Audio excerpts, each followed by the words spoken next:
नमस्कार विद्यार्थी मित्रांनो, स्वाध्याय ई लर्निंग या आपल्या यूट्यूब चॅनलवरती आपलं स्वागत आहे. आज आपण आपल्या कायदे सिरीज मधला पुढचा कायदा बघणार आहोत, ज्याचं नाव आहे भ्रष्टाचार प्रतिबंध अधिनियम 1988, प्रिव्हेन्शन ऑफ करप्शन ऍक्ट 1988 हा आपण बघणार आहोत. आपली ही जी कायदे सिरीज चालू आहे ही उपयुक्त आहे एमपीएससीच्या सर्व मुख्य परीक्षांसाठी, म्हणजे राज्यसेवेची मुख्य परीक्षा असो किंवा PSI ची मुख्य परीक्षा असो. जिथे सिलेबसमध्ये आपल्याला हे कायदे दिलेले आहेत ते आपण या ठिकाणी घेत आहोत. ठीक आहे, तुम्हाला सर्व कायदे एका ठिकाणी उपलब्ध करून दिलेले आहे. तुम्ही आपल्या यूट्यूब चॅनलवरती जाऊ शकता आणि त्या ठिकाणी प्लेलिस्टमध्ये राज्यसेवा मुख्य परीक्षा GS2 कायदे नावाची एक प्लेलिस्ट आपण तयार केली. त्याच्यामध्ये आतापर्यंत आपण घेतलेले सर्व कायदे त्याच्यामध्ये सिक्वेन्स वाईज ठेवलेले आहे, प्लेलिस्ट बनवून दिलेली आहे. आणि याच्यानंतरही आपण जे काही कायदे शिल्लक आहे ते पण त्याच प्लेलिस्ट मध्ये ऍड करणार आहोत. ठीक आहे, त्या प्लेलिस्टची लिंक तुम्हाला खालच्या डिस्क्रिप्शन बॉक्समध्ये दिलेली आहे. तसेच हे लेक्चर पुढे जर तुम्ही पहिल्यांदाच बघत असाल तर तुम्हाला हे लेक्चर करण्याच्या आधी सुरुवातीला एक इंट्रोडक्शन वालं लेक्चर जे मी घेतलं होतं ते तुम्हाला करणं अपेक्षित आहे, कारण त्याच्यामध्ये मी काही इन्स्ट्रक्शन्स दिल्या होत्या आणि काही बेसिक कॉन्सेप्ट शिकवल्या होत्या ज्या पुढे कायदे समजण्यासाठी अत्यावश्यक आहे. ठीक आहे, तर सगळ्यात त्याची पण लिंक आपण या ठिकाणी डिस्क्रिप्शन बॉक्समध्ये दिलेली आहे.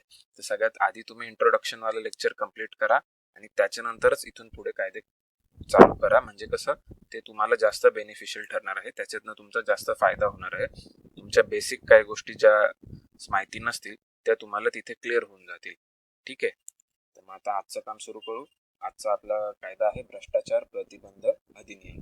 ठीक आहे, प्रिव्हेन्शन ऑफ करप्शन ऍक्ट. ठीक आहे, याच्या नोट्स बनवायला घ्या. जे जे मी पॉईंट इथे महत्वाचे करून सांगणार आहे ते तुम्हाला तुमच्या लँग्वेजमध्ये, तुमच्या हँडरायटिंगमध्ये त्याच्या नोट्स काढून घ्यायचे आहे. ठीक आहे, आणि त्याच्यावरती आपले प्रश्न सॉल्व्ह होणार आहे. नंतर तुम्हाला परत एकदा कायदा बघायची गरज नाही किंवा कुठलंही पुस्तक घ्यायची सुद्धा गरज भासणार नाही जर तुम्ही या स्लाइड्सच्या व्यवस्थित नोट्स काढून ठेवल्या तर.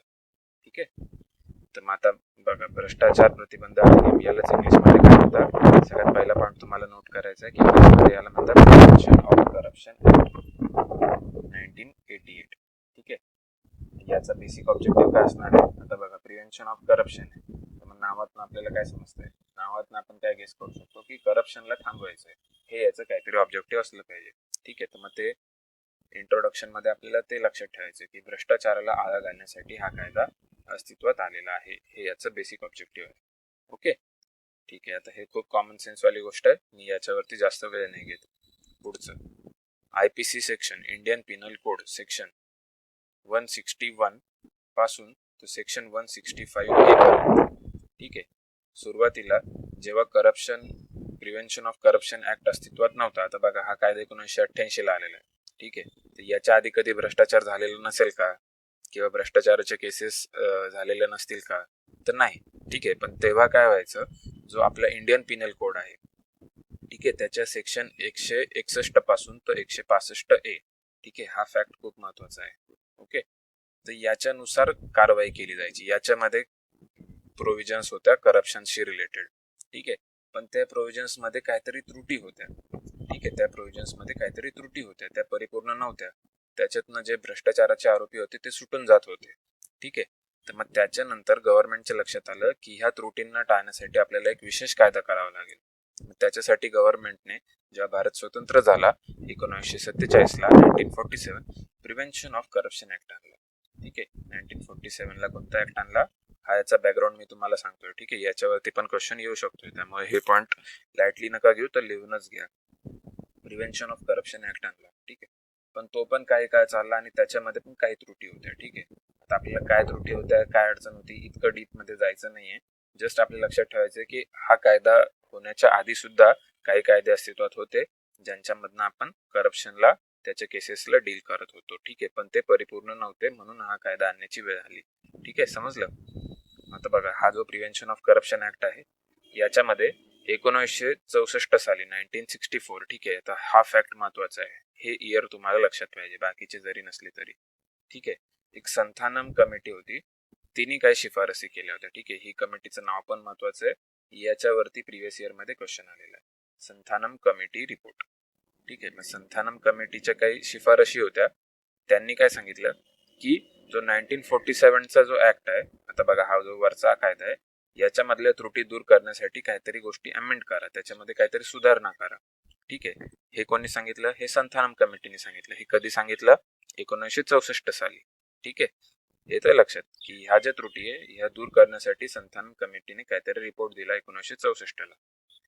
मग त्या रिपोर्टला अनुसरून 1988 साली भ्रष्टाचार प्रतिबंध अधिनियम हा नवीन कायदा पास करण्यात आला. ठीक आहे. आता समजलं की हा कायदा काय आला आणि कसं त्याचा फ्लो आहे.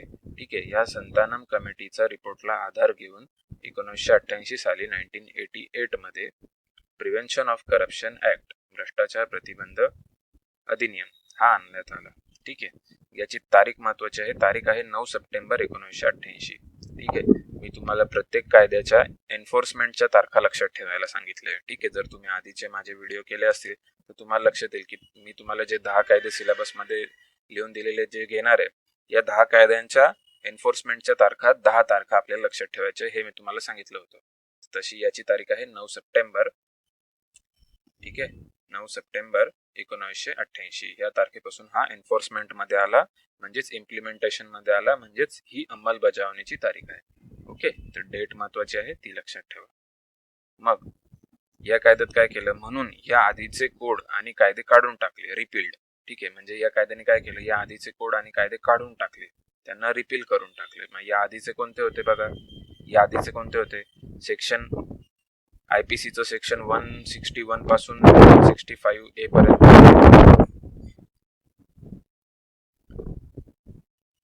आयपीसी सेक्शन 161 पासून तर 165A पर्यंत, तर हे काढून टाकलं. बरोबर. त्याच्यानंतर प्रिव्हेन्शन ऑफ करप्शन ऍक्ट जो 1947 चा होता तो पण या ठिकाणी रद्द केला, रिपील केला. ठीक आहे. म्हणजे ह्या दोन गोष्टी या आधीचे कोड आणि कायदे काढून टाकले. कोणत्या कायद्याने? जो आपण बघणार आहोत 1988 चा ऍक्ट. ठीक आहे. जो आपल्या सिलेबस मध्ये दिलेला आहे. इथपर्यंत क्लिअर आहे. आता बघा या कायद्यामध्ये एकूण किती? 5 चॅप्टर्स आणि 31 सेक्शन्स आहे. ठीक आहे. 5 प्रकरण आणि 31 कलम या ठिकाणी आपल्याला अभ्यासायचे. ठीक आहे. तर हा सुद्धा पॉइंट तुम्ही या ठिकाणी नोट डाऊन करून घ्या. ठीक आहे. आय होप तुम्हाला हे बॅकग्राऊंड समजलं असेल. बॅकग्राऊंड इन्फॉर्मेशन सुद्धा महत्वाची असते, तिच्यावरती सुद्धा प्रश्न बनतात. ठीक आहे. तर तुम्ही जर हे लिहायचं राहून गेलं असेल तर आधी तुम्ही लिहून घेऊ शकता आणि मगच तुम्ही याला पुढे कंटिन्यू करू शकता.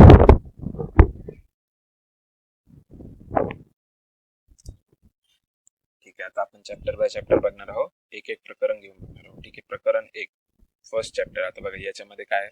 तर सेक्शन 1. आता बघा कुठल्याही कायद्याचं सेक्शन 1 आणि 2 बऱ्यापैकी सेम आहे. ठीक आहे. ते आपल्याला आता पाठ पण झालेला असेल. जर आतापर्यंतचे कायदे तुम्ही करत आला असाल तुम्हाला सिक्वेन्स मध्ये लक्षात येईल की पहिलं सेक्शन आणि दुसरं सेक्शन काय असतं हे सगळ्या सेक्शन कायद्यांसाठी कॉमन आहे.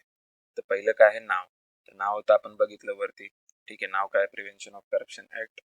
त्यालाच काय मराठीत म्हणतात? भ्रष्टाचार प्रतिबंध अधिनियम. ठीक आहे. तर हे नाव प्रकरण 1 मध्ये दिलंय, सेक्शन 1 मध्ये. आता व्याप्ती दिलेली. व्याप्ती कुठे आहे? जम्मू काश्मीरला लागू नाही. ठीक आहे. तर हा पॉइंट आपल्याला लक्षात ठेवायचा. जम्मू काश्मीरला लागू नाही. ठीक आहे. म्हणजे जेव्हा तो 1988 मध्ये बनला होता तेव्हा तो जम्मू काश्मीरला लागू नव्हता.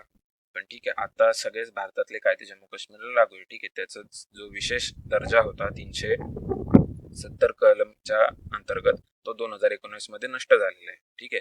तर त्याच्यावरती संसदेने कायदा करून तो नष्ट केलेला आहे. त्याच्यामुळे आता जम्मू काश्मीर हे इतर राज्यांसारखंच राज्य आहे. त्याच्यामुळे आता भारतातले सगळे कायदे जम्मू काश्मीरला लागू होतात जशीच्या तसे. ठीक आहे. त्याच्यामुळे आता जर विचारलं तर आताच्या घडीला हा संपूर्ण भारतभर सुद्धा लागू आहे. ओके. पण सुरुवातीला नव्हता. आणि मी तुम्हाला हेही सांगितलं होतं की काही कायदे बघा जे सुरुवातीपासूनच संपूर्ण भारतभर लागू होते, इन्क्लुडिंग जम्मू काश्मीर. आणि काही कायदे जे 2019 नंतर जम्मू काश्मीर, हे पण मी तुम्हाला लक्षात ठेवायला लावलेले प्रत्येक कायद्याच्या विषयी. आणि जिथे जिथे ते आलेले मी तिथे तिथे सांगितलेलं पण आहे. ओके. नेक्स्ट पॉइंट बघा. सर्व नागरिकांना लागू, भारताबाहेरील सुद्धा. आता हा पॉइंट आपल्याला खूप महत्वाचा आहे की भारताबाहेरील नागरिकांना सुद्धा लागू आहे. हे सुद्धा इथे कॅच आहे, हे आपल्याला लक्षात ठेवायचं आहे. ओके. आय होप तुमचं फर्स्ट सेक्शन या ठिकाणी क्लिअर झालं असेल. ठीक आहे. एवढी इन्फॉर्मेशन आपल्याला सफिशियंट आहे. सेकंड सेक्शन व्याख्या. ठीक आहे. डेफिनेशन्स म्हणजेच परिभाषा. आता कुठल्याही कायद्यामध्ये पुढे ज्या टर्म्स वापरणार आहे कायद्यामध्ये त्याच्या डेफिनेशन्स किंवा व्याख्या या सेक्शन 2 मध्ये दिलेल्या असतात.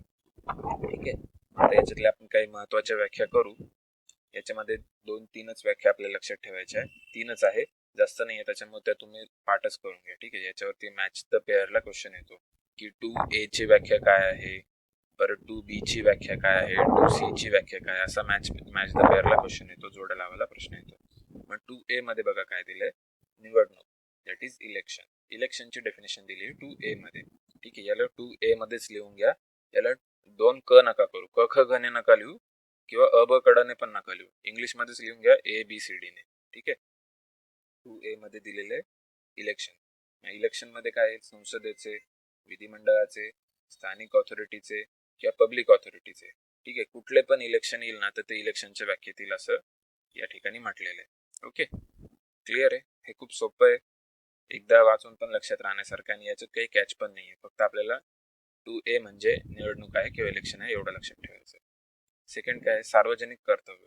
2B मध्ये दिले पब्लिक ड्युटी. आता सार्वजनिक कर्तव्य म्हणजे काय, राज्य किंवा पब्लिक समुदायाचा हितसंबंध असणारे कर्तव्य.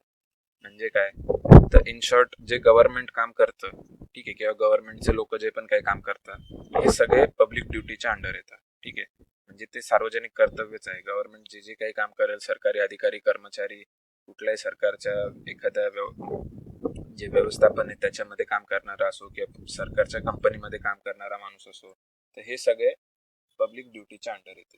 ठीक आहे, आता या ठिकाणी बघा राज्य म्हणजे काय, तर राज्याला इथे एक्सप्लेनेशन दिलेले की राज्य या ठिकाणी कशाला घ्यायचंय. राज्य म्हणजे अधिसत्ता घ्यायचंय. ठीक आहे, कॉर्पोरेशन एस्टॅब्लिश्ड अंडर ऍक्ट, हे सुद्धा राज्याच्या याच्यात येईल. म्हणजे काय, एखादी सरकारची कंपनी असेल, PSU असेल, ठीक आहे, authority owned, controlled and added by government or a government company. ठीक आहे, राज्यामध्ये सगळेच आले, सरकार स्वतः पण आलं किंवा सरकारी कंपन्या सुद्धा आल्या, सरकारी व्यवस्थापन सुद्धा आले. ठीक आहे, आय होप तुम्हाला हे समजलं असेल. एवढंच आहे, याच्या बाहेर काय नाही. ठीक आहे, आता सी, ही डेफिनेशन महत्वाची आहे. 2C वाली जी डेफिनेशन आहे ही महत्वाची आहे. सार्वजनिक सेवक म्हणजेच पब्लिक सर्वंट. आता सार्वजनिक सेवक किंवा पब्लिक सर्वंट कोण असणार आहे. ठीक आहे, तर बघा याच्यात काय दिलंय हे तुम्ही थोडस लिहून घ्या, कारण याच्यावरती प्रिव्हियस इयर मध्ये क्वेश्चन आलेला आहे. या डेफिनेशन वरती 2दा प्रश्न आलेले, तर ही डेफिनेशन खूप महत्वाची ठरते. सगळ्यांनी लिहायचंय, मी तुम्हाला सांगतोय. आता बघा, पब्लिक सर्वंट किंवा सार्वजनिक सेवक म्हणजे कोण येणार आहे, तर आपल्या डोळ्यासमोर लगेच जे सरकारचे कर्मचारी, अधिकारी वगैरे हे लोक असतील, गव्हर्नमेंटचे जे पण काही जॉब करतात गव्हर्नमेंटमध्ये, ठीक आहे, हे सगळे पब्लिक सर्वंटच्या डेफिनेशन मध्ये आले. ठीक आहे, मग तिथे शिपायापासून तर मोठ्या IS दर्जाच्या अधिकाऱ्यापर्यंत हे सगळे पब्लिक सर्वंट आले. ओके, त्याच्यानंतर मग हे आपल्याला कळालं. आता बघा, आता हे टेक्निकल मध्ये काय दिलेलं आहे आपण टेक्निकल मध्ये लक्षात ठेवू. ठीक आहे, बेसिक एवढं लक्षात ठेवलं ना तरी ते येऊन जातं. सरकारने नियुक्त केला असेल अथवा नसेल तरी त्याच्या सार्वजनिक सेवक होण्यात काही कायदेशीर अडचण असली तर सरकारच्या सेवेतील किंवा त्याच्याकडून सार्वजनिक सेवेसाठी पगार स्वीकारणार. बघा, आता इथे नियुक्तीपेक्षा आहे ना पगार कुठून स्वीकारतोय ते जास्त महत्वाचं आहे. सरकारनेच नियुक्ती केलेली असावी किंवा नसावी हे काही त्याच्यासाठी हे नाही. ठीक आहे, पण पगार तो अल्टिमेटली कोणाकडून स्वीकारतोय. जर सरकारकडून पगार स्वीकारत असेल तर मग तो त्या ठिकाणी पब्लिक सर्वंटच्या व्याख्येत येईल. ओके, स्थानिक ऑथॉरिटीचा सेवक म्हणजे ग्रामपंचायत मधला कोणी कर्मचारी असेल किंवा एखादी नगर परिषद आहे, नगरपालिका आहे, किंवा पगार स्वीकारणार आहे, ते सुद्धा या ठिकाणी पब्लिक सर्वंटच्या डेफिनेशन मध्ये येतात. ठीक आहे, आता हे तुम्ही प्रत्येक लाईन लिहिली नाही तरी चालणार आहे, थोडं लॉजिकली लक्षात ठेवा. ठीक आहे, मी सांगतो पण आहे इथे काय लिहायचं आहे ते. सरकारी कॉर्पोरेशन म्हणजे सरकारी कॉर्पोरेशन असतात. ठीक आहे, म्हणजे आपले महावितरण वगैरे, ठीक आहे, हे सरकारीच कंपन्या असतात.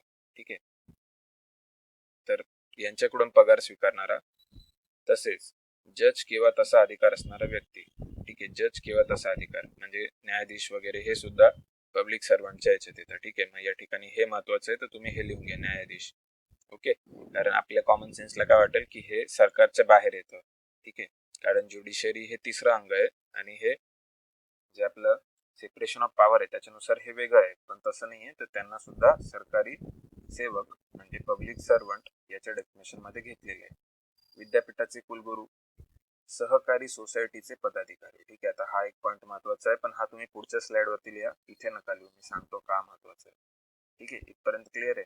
कोण येत आहे, पगार स्वीकारणारा, सरकारकडून पगार स्वीकारणारा, सरकारी कॉर्पोरेशन कडून पगार स्वीकारणारा, जज असलेला, विद्यापीठाचा कुलगुरू असलेला, स्थानिक ऑथॉरिटीकडून पगार स्वीकारणारा. नेक्स्ट, भारतीय दंड संहितेच्या कलम 21 अंतर्गत अंतर्गत खाली नमूद केलेले सर्व जनसेवक. ठीक आहे, आता इथे काय म्हणताय की भारतीय दंड संहितेच्या म्हणजे इंडियन पिनल कोडच्या कलम 21 अंतर्गत ज्यांना कोणाला जनसेवक म्हटलेले ते सगळे सुद्धा या ठिकाणी जनसेवक येतील. तर हा पॉईंट तुम्हाला नोट डाऊन करायचा आहे. ठीक आहे, हा महत्वाचा पॉईंट की भारतीय दंड संहितेच्या इंडियन पिनल कोडच्या आर्टिकल सेक्शन 21 नुसार जे पण काही जनसेवक आहे ते सगळे या ठिकाणी याच्या व्याख्येत येणार आहे. मग याच्यात कोण येतं? सहकारी सोसायटी म्हणजे कोऑपरेटिव्ह सोसायटी असते ना, तर याच्यातले पदाधिकारी. ठीक आहे, पण सभासद नाही. हा पण तुम्हाला कॅची आहे, हा लक्षात ठेवायचा, हा लिहून घ्यायचा आहे. ठीक आहे, म्हणजे बघा आता सहकारी सोसायटी काय असते की काही लोक एकत्र येतात. ठीक आहे, म्हणजे 100 लोक एकत्र आले, 100 लोकांनी मिळून एखादी बँक चालू केली आणि तिला सहकारी बँक म्हटलं. ठीक आहे, व्यापारी सहकारी बँक, बरोबर. किंवा 100 लोक एकत्र आले, त्यांनी एखादं काय म्हणतात 100 लोक एकत्र आले, त्यांनी एखादा डेअरी चालू केली, दूध डेअरी. ठीक आहे, तिला त्यांनी काहीतरी नाव दिलं. तर हे सगळं जिथे लोक एकत्र येऊन काहीतरी काम करतायत, तर अशा गोष्टीला आपण सहकारी सोसायटी म्हणतो. ठीक आहे, पण मग या सहकारी सोसायटीमध्ये तर हे जे 100 लोक एकत्र आले, मी तुम्हाला उदाहरणासाठी सांगितले, तर हे सगळे 100 लोक काय झाले? हे सगळे 100 झाले सभासद, कारण हे सगळ्यांनी मिळून ते सुरू केलं, बरोबर. पण आता सगळे सभासद जे असणार आहे ते त्याचं रोजचं काम बघणार आहे का? डे टू डे ऍक्टिव्हिटी त्या सोसायटीची हे सगळे 100 लोक बघणार आहे का? तर नाही, बरोबर. यांनी फक्त त्याचे शेअर्स घेतले किंवा हे त्याच्यात सहभागी आहे, पण डे टू डे कारभार बघण्यासाठी याच 100 लोकांनी काही 10-20 लोकांना निवडून दिलेलं असणार आहे, त्यांना आपण म्हणू पदाधिकारी. मग त्याच्यामध्ये त्या सहकारी सोसायटीचे अध्यक्ष, उपाध्यक्ष, सेक्रेटरी असे काही विविध पद असतील. ठीक आहे, तर मग आपल्याला कॅच काय लक्षात ठेवायचं आहे की पब्लिक सर्वंटच्या डेफिनेशन मध्ये पदाधिकारी येतात पण सभासद येत नाहीत. हे आपल्याला या ठिकाणी लक्षात ठेवायचं, लिहून घ्यायचं. याच्यावरती क्वेश्चन आलेला. ठीक आहे, पदाधिकारी येईल म्हणजे अध्यक्ष, उपाध्यक्ष, सेक्रेटरी, खजिनदार वगैरे सगळे. ठीक आहे, जेवढे पण पदाधिकारी असतील ते सगळे पब्लिक सर्वंटच्या डेफिनेशन मध्ये येतील, पण त्यासोबत जे सभासद असतील, शेअर होल्डर असतील, ते त्या ठिकाणी डेफिनेशन मध्ये येणार नाही. विद्यापीठातील कुलगुरू, ते आपण मागेच घेतलं, प्राध्यापक तसेच त्यांना सहाय्य करणारे, तसेच सरकारतर्फे अनुदान मिळणाऱ्या संस्थेतील कर्मचारी, उदाहरणार्थ वैज्ञानिक संस्था म्हणजे इस्रो वगैरे सारखी वैज्ञानिक संस्था किंवा सामाजिक संस्था.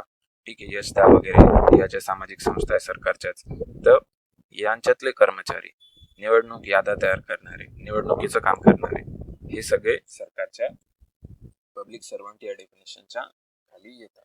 ठीक आहे, समजलं. आता बघा, तुम्ही पूर्ण पब्लिक सर्वंटची अशी डेफिनेशन तुम्ही लिहून घेतली असेल, जे मी तुम्हाला महत्वाचं सांगितलंय. ठीक आहे, मी परत आता रिपीट नाही करत आहे. पुढे जाऊया, प्रकरण 2. आता प्रकरण 2 मध्ये काय आहे? याच्यामध्ये सेक्शन 3-4 आहे. ठीक आहे, मग आता सेक्शन 3 मध्ये बघा काय दिलंय. सेक्शन 3 मध्ये दिलेलं आहे स्पेशल जजची नियुक्ती म्हणजे विशेष न्यायाधीशाची तरतूद. सेक्शन 3 आपल्याला महत्वाचं आहे. विशेष न्यायाधीशाची तरतूद दिलेली आहे सेक्शन 3 मध्ये. विशेष न्यायाधीश म्हणजे आता जी करप्शनची केस असेल एखाद्या पब्लिक सर्वंटच्या अगेन्स्ट, ठीक आहे, तर ती हँडल करण्यासाठी, ती केस चालवण्यासाठी विशेष न्यायाधीशांची तरतूद केलेली आहे. ओके, तर हे आपल्याला लक्षात ठेवायचं आहे. आणि त्याच्यामध्ये काय आहे की नियुक्ती. आता नियुक्ती कोण करेल विशेष न्यायाधीशांची? केंद्र किंवा राज्य सरकार. ठीक आहे, मग ती दोन्ही पण आहे, तर त्याच्यामुळे आपल्याला हा पॉईंट महत्वाचं ठरतो, हे लक्षात ठेवायचं आपल्याला. इथे आपल्याला असा प्रश्न येऊ शकतो की नियुक्ती फक्त केंद्र सरकार करेल किंवा नियुक्ती फक्त राज्य सरकार करेल. तर असं आलं की ते रॉंग होऊन जाईल, कारण आपल्याला काय दिलंय, केंद्र किंवा राज्य दोघंही करू शकतात. ठीक आहे, कशासाठी? आता हे लिहिलं नाही तरी चालणार आहे. या कायद्याअंतर्गत गुन्ह्यावरती खटला चालवण्यासाठी सिंपल हे लिहिलं नाही तरी चालणार आहे. पात्रता, ठीक आहे, हे महत्वाचं आहे, हे लिहून घ्या. जी व्यक्ती सेशन जज, ठीक आहे, सत्र न्यायाधीश किंवा ऍडिशनल सेशन जज किंवा असिस्टंट सेशन जज होऊन गेली असेल ती. आता बघा, आपल्याला माहिती आहे की प्रत्येक जिल्ह्यामध्ये सत्र न्यायालय असतं जिथे क्रिमिनल केसेस चालतात. ठीक आहे, सत्र न्यायालय म्हणजे काय, जिथे क्रिमिनल केसेस चालतात. ते क्रिमिनल केसेस चालवणारा जो न्यायाधीश असतो त्याला आपण सेशन जज म्हणतो, आणि त्याच्या सोबत जे इतर न्यायाधीश असतात त्यांना ऍडिशनल सेशन जज किंवा असिस्टंट सेशन जज म्हणतो. मेन कोण आहे? सेशन जज आहे, सत्र न्यायाधीश. तर अशी व्यक्ती जी आधी सेशन जज असल्याचा तिला अनुभव आहे, तर अशीच व्यक्ती नंतर जाऊन विशेष न्यायाधीश म्हणून अपॉइंट केली जाऊ शकते. ठीक आहे, समजलं. ज्यांना याचा अनुभव नसेल तर त्याला विशेष न्यायाधीश म्हणून अपॉइंट करता येणार नाही, हे आपल्याला लक्षात ठेवायचं. ठीक आहे. तर मग सेक्शन 3 मध्ये आपल्याला काय लक्षात ठेवायचं, नियुक्ती कोण करतं आणि पात्रता काय आहे एवढंच लक्षात ठेवायचं.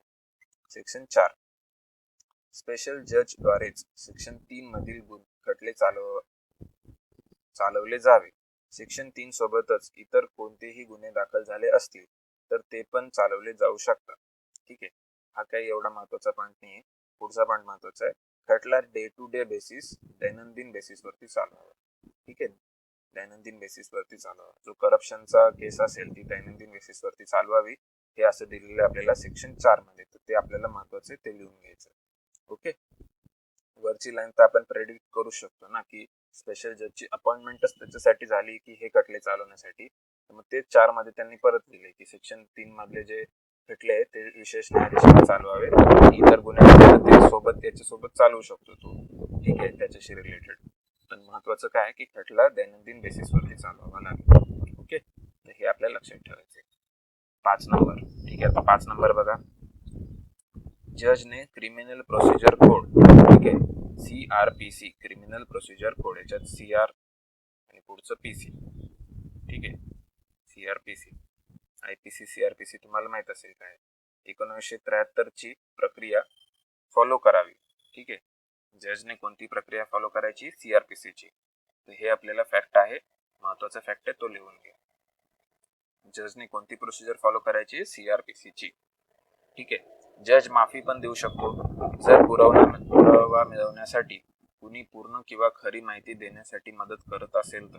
आता बघा, समजा एखाद्या विभागातल्या 4 लोकांवरती केस झाली. ठीक आहे, की त्यांनी एखाद्या केसमध्ये करप्शन केलंय, त्यांनी भ्रष्टाचार केलाय, पैसे घेतले.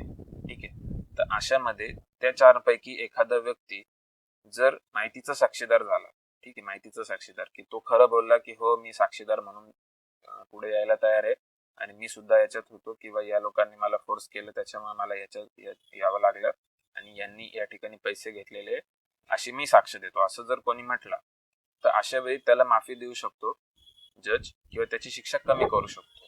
ठीक आहे. हे कशाच्या अंडर होईल, CRPCच्या 307 प्रमाणे माफीचा साक्षीदार म्हणजेच टेंडर ऑफ पार्डन होण्यासाठी त्यांना होऊ शकतो तो. ठीक आहे. टेंडर ऑफ पार्डन त्याला मिळू शकतो CRPCच्या 307 सेक्शन प्रमाणे. ठीक आहे. तर हे सेक्शन महत्वाचं आहे आपल्याला. याच्यावरती प्रश्न आलेला नाहीये पण येऊ शकतो. ठीक आहे. नेक्स्ट पॉइंट, स्पेशल जजचे कोर्ट सेशन कोर्ट असते, तर कोर्टात केस लढवणारी व्यक्ती पब्लिक प्रोसिक्युटर असते. ठीक आहे. याच्या कोर्टलाच आहे ना सेशन कोर्ट म्हणतात. ठीक आहे. आता ते काही एवढं महत्वाचं नाही आहे. आणि जो केस लढवणारी व्यक्ती आहे सरकारच्या वतीने तिला पब्लिक प्रोसिक्युटर म्हणता येईल, विशेष सरकारी अधिवक्ता. ठीक आहे. विशेष सरकारी अधिवक्ता, सरकारच्या वतीने केस लढवणारी व्यक्ती.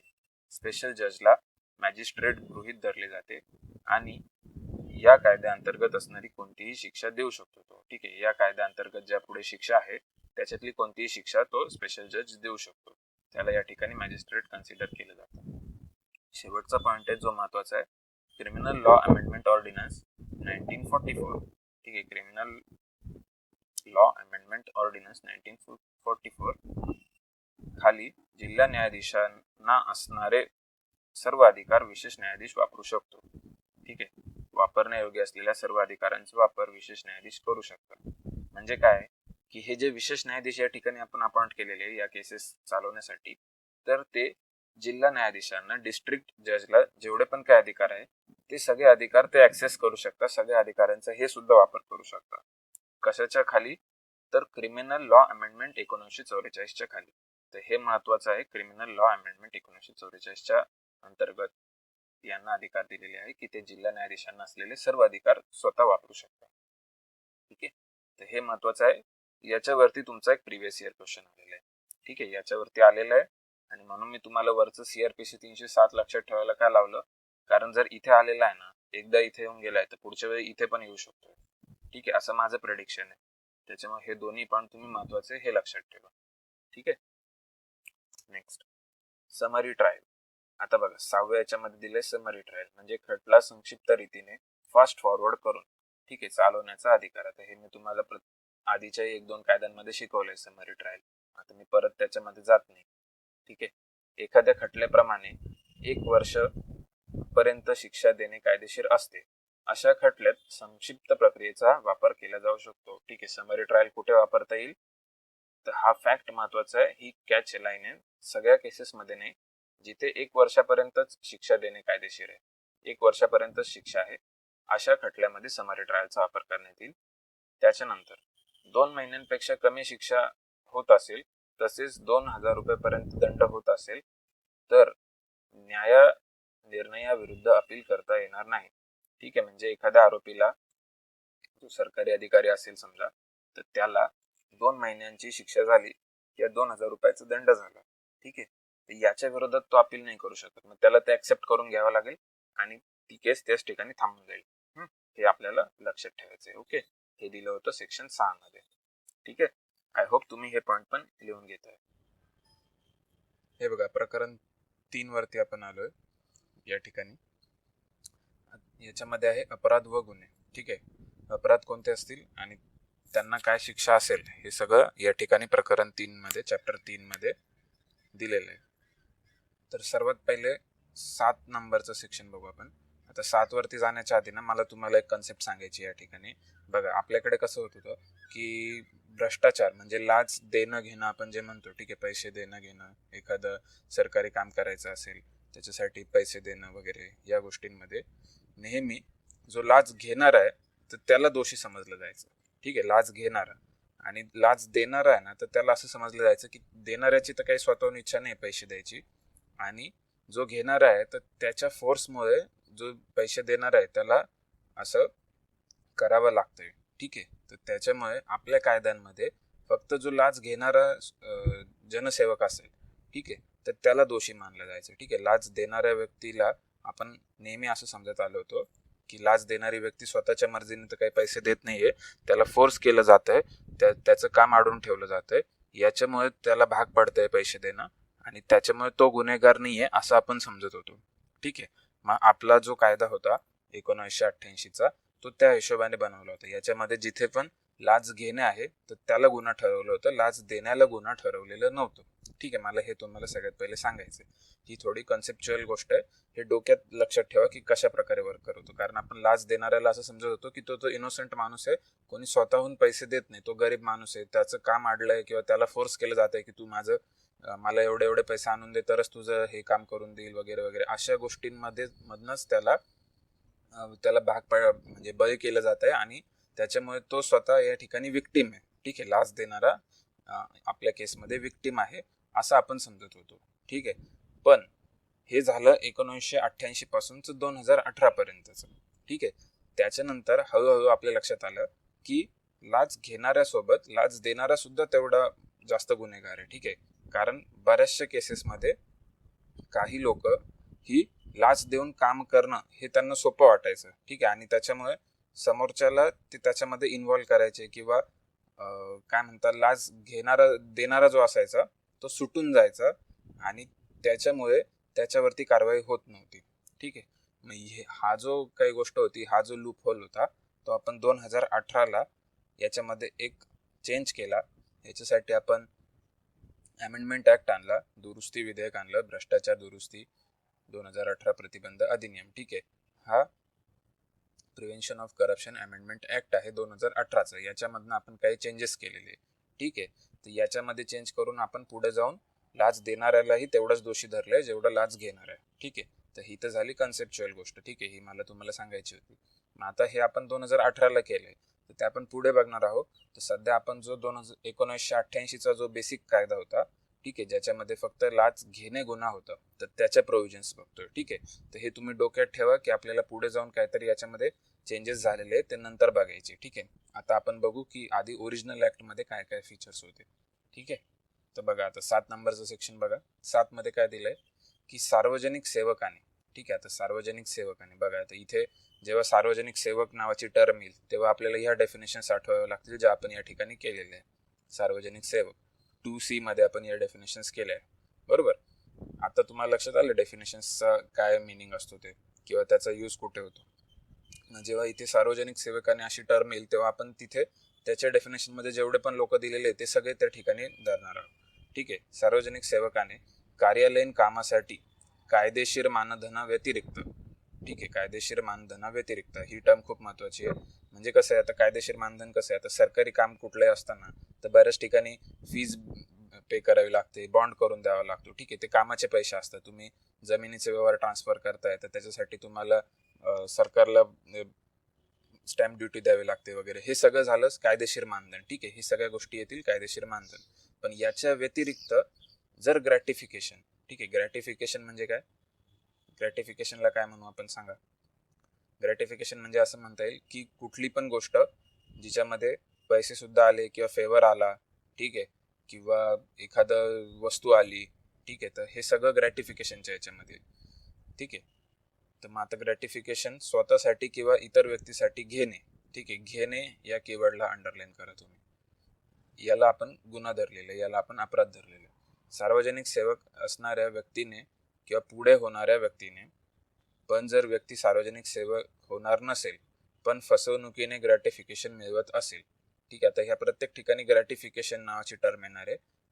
याला इथे पैसे घेतले किंवा लाच घेतली असं थोडक्यात नाही म्हटलंय, तर ग्रॅटिफिकेशन नावाच्या टर्म मध्ये खूप वाईड मिनिंग देऊन त्याला इन्क्लूड केलेलं आहे, ठीक आहे. मग त्याच्यामध्ये सर्वच आलं, ठीक आहे, फेवर आला, पैसा आला, भेटवस्तू आली, ठीक आहे, किंवा एखादी गोष्ट मौल्यवान वस्तू आहे तर ती सुद्धा आली, हे सगळं ग्रॅटिफिकेशन याच्यातील. किंवा काहीतरी इतर पण गोष्टी की तुमचं प्रमोशन करून देतो वगैरे वगैरे, हे अशा सगळ्या गोष्टी या ग्रॅटिफिकेशनच्या मिनिंग मध्ये येणार आहे. समजतंय का. तर मग आता बघा, पहिल्या याच्यात आपण काय घेतलं की कायदेशीर मानधना व्यतिरिक्त ग्रॅटिफिकेशन घेणे हा एक गुन्हा झाला, ठीक आहे. दुसऱ्या याच्यात आपण इथनं काय चालू केलं की एखादा सार्वजनिक सेवक असेल किंवा होणार असेल पण तो फसवून ग्रॅटिफिकेशन मिळवत असेल कोणाकडून, त्याच्यानंतर काय, जर व्यक्तीने असे ग्रॅटिफिकेशन ऍक्सेप्ट केले किंवा ॲग्रीज टू ऍक्सेप्ट, ठीक आहे, नुसते घेतले नाही, जरी त्यांनी होकार जरी दर्शवला घेण्यासाठी, किंवा ऑप्टेन म्हणजे मिळवले, किंवा अटेम्प्ट टू ऑप्टेन, ठीक आहे, घेण्याचा प्रयत्न केला, मिळवण्याचा प्रयत्न केला, तर अशा केसमध्ये फसवणुकीचा गुन्हा दाखल होईल आणि त्याला किती शिक्षा राहील, 6 महिने ते 5 वर्ष शिक्षा आणि दंड, ठीक आहे. तर आपल्याला हे लक्षात ठेवायचं की 6 महिने ते 5 वर्ष शिक्षा आणि दंड हे या केसमध्ये असणार आहे, ठीक आहे. याला तुम्ही अंडरलाईन करू शकता. म्हणजे काय, सेक्शन 7 मध्ये इन शॉर्ट काय की कोणी लाच घेत असेल, कोणी पैसे घेत असेल किंवा पैशाच्या सक्षम काहीतरी वस्तू घेत असेल, ठीक आहे, तर हे सगळे ग्रॅटिफिकेशनच्या केसमध्ये येईल आणि अशा वेळी त्याला 6 महिने ते 5 वर्षाची शिक्षा आणि दंड याची प्रोव्हिजन आहे, ठीक आहे. नेक्स्ट बघू कशासाठी. आता बघा हे 7 मध्येच आहे की कशासाठी. आता तो घेतोय हे कशासाठी, तर आपले काम करण्यासाठी किंवा काम न करण्यासाठी, किंवा एखाद्याला फेवर किंवा डिसफेवर दाखवण्यासाठी, सर्व्हिस किंवा डिससर्व्हिससाठी, ठीक आहे, म्हणजे एखादी गोष्ट देण्यासाठी किंवा ती गोष्ट न देण्यासाठी, ठीक आहे. तर असं प्रत्येक केसमध्ये जर त्याने ग्रॅटिफिकेशन घेतलं तर तो त्या ठिकाणी गुन्हा येणार आहे. आता पुढे ग्रॅटिफिकेशनला त्यांनी एक्सपांड करून दिलेलं आहे की ग्रॅटिफिकेशन म्हणजे नक्की काय. तर ग्रॅटिफिकेशन म्हणजे केवळ आर्थिक आभार नव्हे, ठीक आहे, आर्थिक लाभ नव्हे, ठीक आहे. ग्रॅटिफिकेशन म्हणजे केवळ आर्थिक लाभ नव्हे, it is a source of pleasure, ठीक आहे. ग्रॅटिफिकेशनला त्यांनी काय म्हटलंय, सोर्स ऑफ प्लेजर. आता बघा हे इंग्लिशमध्येच मी दिलंय, तुम्ही पण इंग्लिशमध्येच लिहून घ्या, सोर्स ऑफ प्लेजर. हे जास्त सोपं राहील, कारण जर ग्रॅटिफिकेशन म्हणजे काय असा प्रश्न आला आणि त्याच्यामध्ये 4 गोष्टी टाकल्या तर तो तुम्ही इंग्लिशमध्ये बघितला तर तिथे सोर्स ऑफ प्लेजर असलं तर ते आपलं आन्सर असणार आहे, ठीक आहे. याला ते मराठीत काही पण वेगळं ट्रान्सलेट करू शकता, त्याच्यामुळे तुम्ही डायरेक्ट इंग्लिशमध्येच लक्षात ठेवा, ठीक आहे. आता कायदेशीर मानधन म्हणजे काय, आता बघा इथे याचं पण एक्सप्लेनेशन आहे की कायदेशीर मानधन म्हणजे काय. तर कायद्याने सांगितलेले अधिक सरकार किंवा ऑथॉरिटीने मान्य केलेले मानधन, सार्वजनिक सेवकाने ते आपल्या इन्फ्लुएन्समुळे काम झाले असे सांगून ग्रॅटिफिकेशन घेणे हा गुन्हा आहे. आता ठीक आहे, हे काय नाही, हे याचंच एक्सप्लेनेशन आहे. तुम्हाला या पूर्ण 7 नंबरच्या सेक्शनमध्ये लक्षात काय ठेवायचं आहे की ग्रॅटिफिकेशन कोणी घेत असेल एखादी सर्व्हिस देण्यासाठी किंवा टाळण्यासाठी, तर अशा केसमध्ये 6 महिने ते 5 वर्षाची शिक्षा आहे अधिक दंड आहे, ठीक आहे. आणि ग्रॅटिफिकेशन म्हणजे काय, it is a source of pleasure, प्लेजरचा सोर्स आहे, ठीक आहे. एवढ्या 2 गोष्टी लक्षात ठेवल्या तरी 7 नंबरचं सेक्शनवरचे आपले क्वेश्चन सॉल्व्ह होतील. ओके, पुढे जाऊ. बघा आता 8 नंबरचं सेक्शन आहे. 8 नंबरमध्ये काय दिले, तुम्ही याच्या नोट्स काढत चला, ठीक आहे. माझा स्पीड थोडासा पुढे मागे कमी जास्त होऊ शकतो, जर जास्त झालं तर तुम्ही लेक्चर पॉज करून ते लिहून घेत चला ती स्लाइड, आणि जर कमी झाला तर तेवढं टॉलरेट करा, कारण काय 1 तासाच्या पुढे आपलं लेक्चर हे जात नाही, ठीक आहे. तेवढा वेळ आपण देऊ शकतो एका कायद्यासाठी. तर बघा 8 नंबरचं सेक्शन बघा, सार्वजनिक सेवकांवरती प्रभाव टाकण्यासाठी भ्रष्ट किंवा बेकायदेशीर मार्गाने ग्रॅटिफिकेशन मिळवणे कोणत्याही व्यक्तीने. आता हा एक इथे महत्वाचा पॉईंट आहे. व आधी 7 नंबरचं सेक्शन कोणाला लागू होत होतं बघा, हे लागू कोणाला होतं तर सार्वजनिक सेवकाने. याच्या पहिल्याच लाईन मध्ये आपण मेन्शन केलं होतं, बरोबर.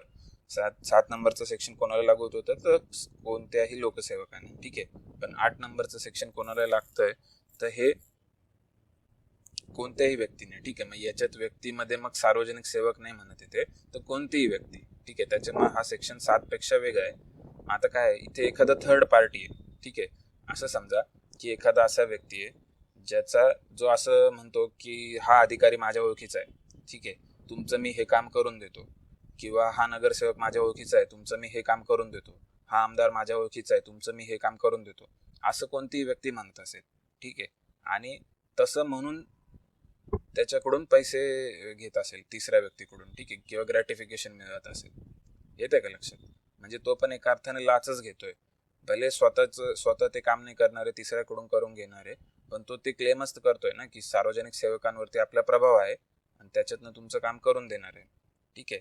तर अशा वेळी तो जो व्यक्ती असेल जो असं करत असेल त्याला किती शिक्षा आहे, त्याला पण सेम शिक्षा आहे, 6 महिने ते 5 वर्ष शिक्षा अधिक दंड, ठीक आहे.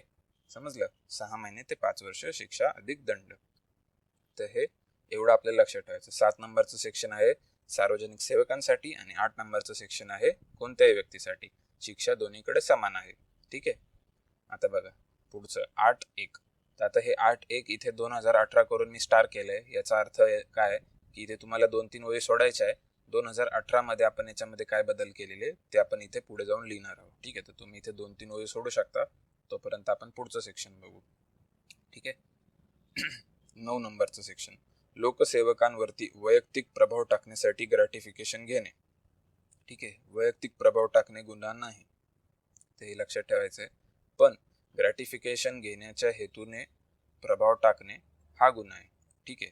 म्हणजे काय की एखादा लोकसेवक आहे, त्याला एखादी नॉर्मल व्यक्ती त्याला इन्फ्लुएन्स करू शकते, ठीक आहे, की तुम्ही हा डिसिजन घ्या वगैरे, अशा याच्यामध्ये त्याला गाईड पण करू शकते, त्याच्यावरती प्रभाव टाकू शकते. पण असा प्रभाव टाकणे काय गुन्हा नाही होते, ठीक आहे. पण एखाद्या तिसऱ्या व्यक्तीकडून ग्रॅटिफिकेशन किंवा पैसे मिळवण्याच्या हेतूने जर कोणी असा प्रभाव टाकत असेल तर तो त्या ठिकाणी गुन्हा आहे, ठीक आहे. तर फक्त हे थोडंसं शब्दांमध्ये इथे थोडीशी गडबड आहे, त्याच्यामुळे हे असेच असं लिहून लक्षात ठेवा, ठीक आहे.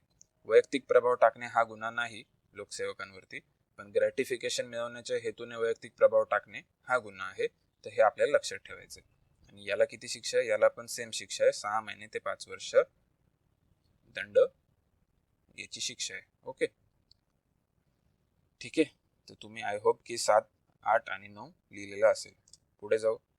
सेक्शन 10 मध्ये काय दिलंय, सेक्शन 10 मध्ये असं दिलंय की सेक्शन 8 आणि 9 मधील गुन्हे घडवून आणण्यास लोकसेवकाने प्रवृत्त केले, ठीक आहे. आता बघा हे कोणाची होते, सेक्शन 8 आणि 9 हे तर कोणत्याही व्यक्तीशी रिलेटेड होते, की कोणतीही व्यक्ती लोकसेवकावरती इन्फ्लुएन्स करते आणि त्याच्यासाठी ग्रॅटिफिकेशन मिळवते, ठीक आहे. पण आता समजा अशी केस झाली की त्याच्यामध्ये एखाद्या लोकसेवकानेच एखाद्या तिसऱ्या व्यक्तीला दुसऱ्या लोकसेवकावरती प्रभाव टाकण्यासाठी प्रवृत्त केले, समजतंय का. तर लोकसेवकानेच प्रवृत्त केले की तू ह्या दुसऱ्या लोकसेवकावरती प्रभाव टाक आणि त्याच्यातनं हे काम करून घे, ठीक आहे. लोकसेवकाने इतरांना प्रवृत्त केल्यास लोकसेवकाला शिक्षा. मग त्या ठिकाणी जो लोकसेवक आहे त्याच्यामध्ये सगळेच लोक आले, ठीक आहे, सगळेच लोक आले. लोकसेवकाची डेफिनेशन बघा, आपण खूप ब्रॉड डेफिनेशन घेतली आहे. पब्लिक सर्वंटमध्ये पगार स्वीकारणारा जज वगैरे सगळे येत आहे आपण, ठीक आहे, त्याच्यामध्ये आपण सगळे घेतलेले, ठीक आहे, पदाधिकारी वगैरे.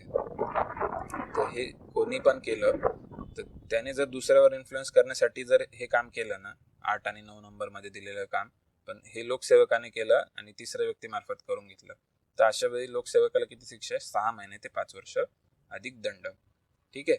गुन्हा घडला किंवा नाही याला महत्व नाही, पण तो गुन्हा घडावा यासाठी प्रवृत्त केले तरी अपराध ठरतो, ठीक आहे.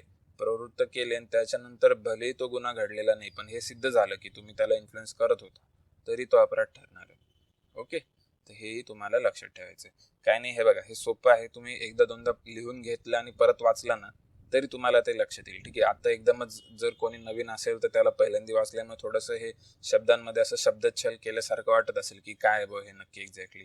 तर परत एकदा वाचा, हवं तर हा व्हिडिओ परत एकदा बघा. ठीक आहे, तुम्हाला कळून जाईल, काही अवघड नाही आहे ते. आता बघा पुढचं सेक्शन बघू आपण, 11 नंबरचं सेक्शन. 11 नंबरचं सेक्शन मध्ये काय दिलंय बघा. याच्यात दिलंय की लोकसेवकांनी मौल्यवान वस्तू कोणत्याही मोबदल्याशिवाय किंवा कमी मोबदल्यात स्वीकारणे. ठीक आहे, इथे पण स्वीकारणे येते. ठीक आहे, त्याच्यामुळे घेण्याच्याच याच्यामध्ये आलं हे परिपेक्षामध्ये. ठीक आहे, तर मौल्यवान वस्तू स्वीकारली. आता यांनी मौल्यवान म्हणजे गिफ्ट वगैरे मिळतात. ठीक आहे, लोकसेवकांना. तर मग त्याच्यामध्ये समजा असे आयफोन, आयपॅड वगैरे असे मोठमोठे गिफ्ट असतील, तर हे स्वीकारणं सुद्धा या ठिकाणी गुन्हा आहे. ठीक आहे, मौल्यवान वस्तू कोणत्याही मोबदल्याशिवाय. ठीक आहे, पण ते जर तुम्ही पैसे देऊन घेत असाल तर मग काही प्रॉब्लेम नाही. मोबदल्याशिवाय जर स्वीकारत असाल तर मग त्या ठिकाणी प्रॉब्लेम आहे, तो गुन्हा आहे. ठीक आहे, आता याला काही एक्सेप्शन दिलेले की शाल आणि श्रीफळ यात येत नाही. ठीक आहे, आता शाल श्रीफळ यात येत नाही. आता ही खूप बेसिक गोष्ट आहे की कुठला पण अधिकारी कर्मचारी कुठे गेला किंवा काही कामासाठी तर शाल श्रीफळ सहज मिळतं. ठीक आहे, त्याच्यामुळे ते याच्यात येत नाही. ओके, काही सत्कार असला, काही गोष्ट असली, ठीक आहे, त्याच्यासोबत मित्र परिवाराने दिलेली भेटवस्तू यात येत नाही. आता एखादा तुमचा प्रायव्हेट मित्र आहे, ठीक आहे, म्हणजे खाजगी तुमचा मित्र आहे ज्याचा कामाशी काही संबंध नाही आहे.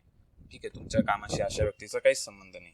तर अशा व्यक्तीने जर तुम्हाला गिफ्ट दिली तर ती गोष्ट तुमची खाजगी गोष्ट झाली. ठीक आहे, तर त्याच्यामुळे ती पण भेटवस्तू याच्यामध्ये येणार नाही. ओके, तर हे दोन एक्सेप्शन्स आपल्याला लक्षात ठेवायचे. कोणते? शाल श्रीफळ आणि मित्र परिवाराने दिलेली भेटवस्तू.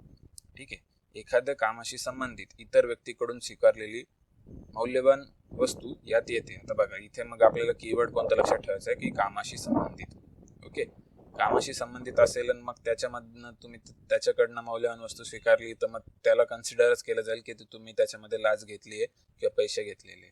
ठीक आहे, समजलं? तर मग त्याच्यामुळे अशा केसमध्ये किती शिक्षा आहे? 6 महिने ते 5 वर्ष अधिक दंड. ठीक आहे, नेक्स्ट सेक्शन 12 बघा. सेक्शन 7 किंवा 11 मधील गुन्ह्यासाठी प्रवृत्त करणे. बघा आता सेक्शन 7 मध्ये आपण काय बघितलं होतं? सार्वजनिक सेवकाने ग्रॅटिफिकेशन घेतलं, बरोबर. आणि तेच 11 मध्ये पण काय बघितलं होतं आपण की 11 मध्ये बघितलं की मौल्यवान वस्तू घेतली मोबदल्याशिवाय.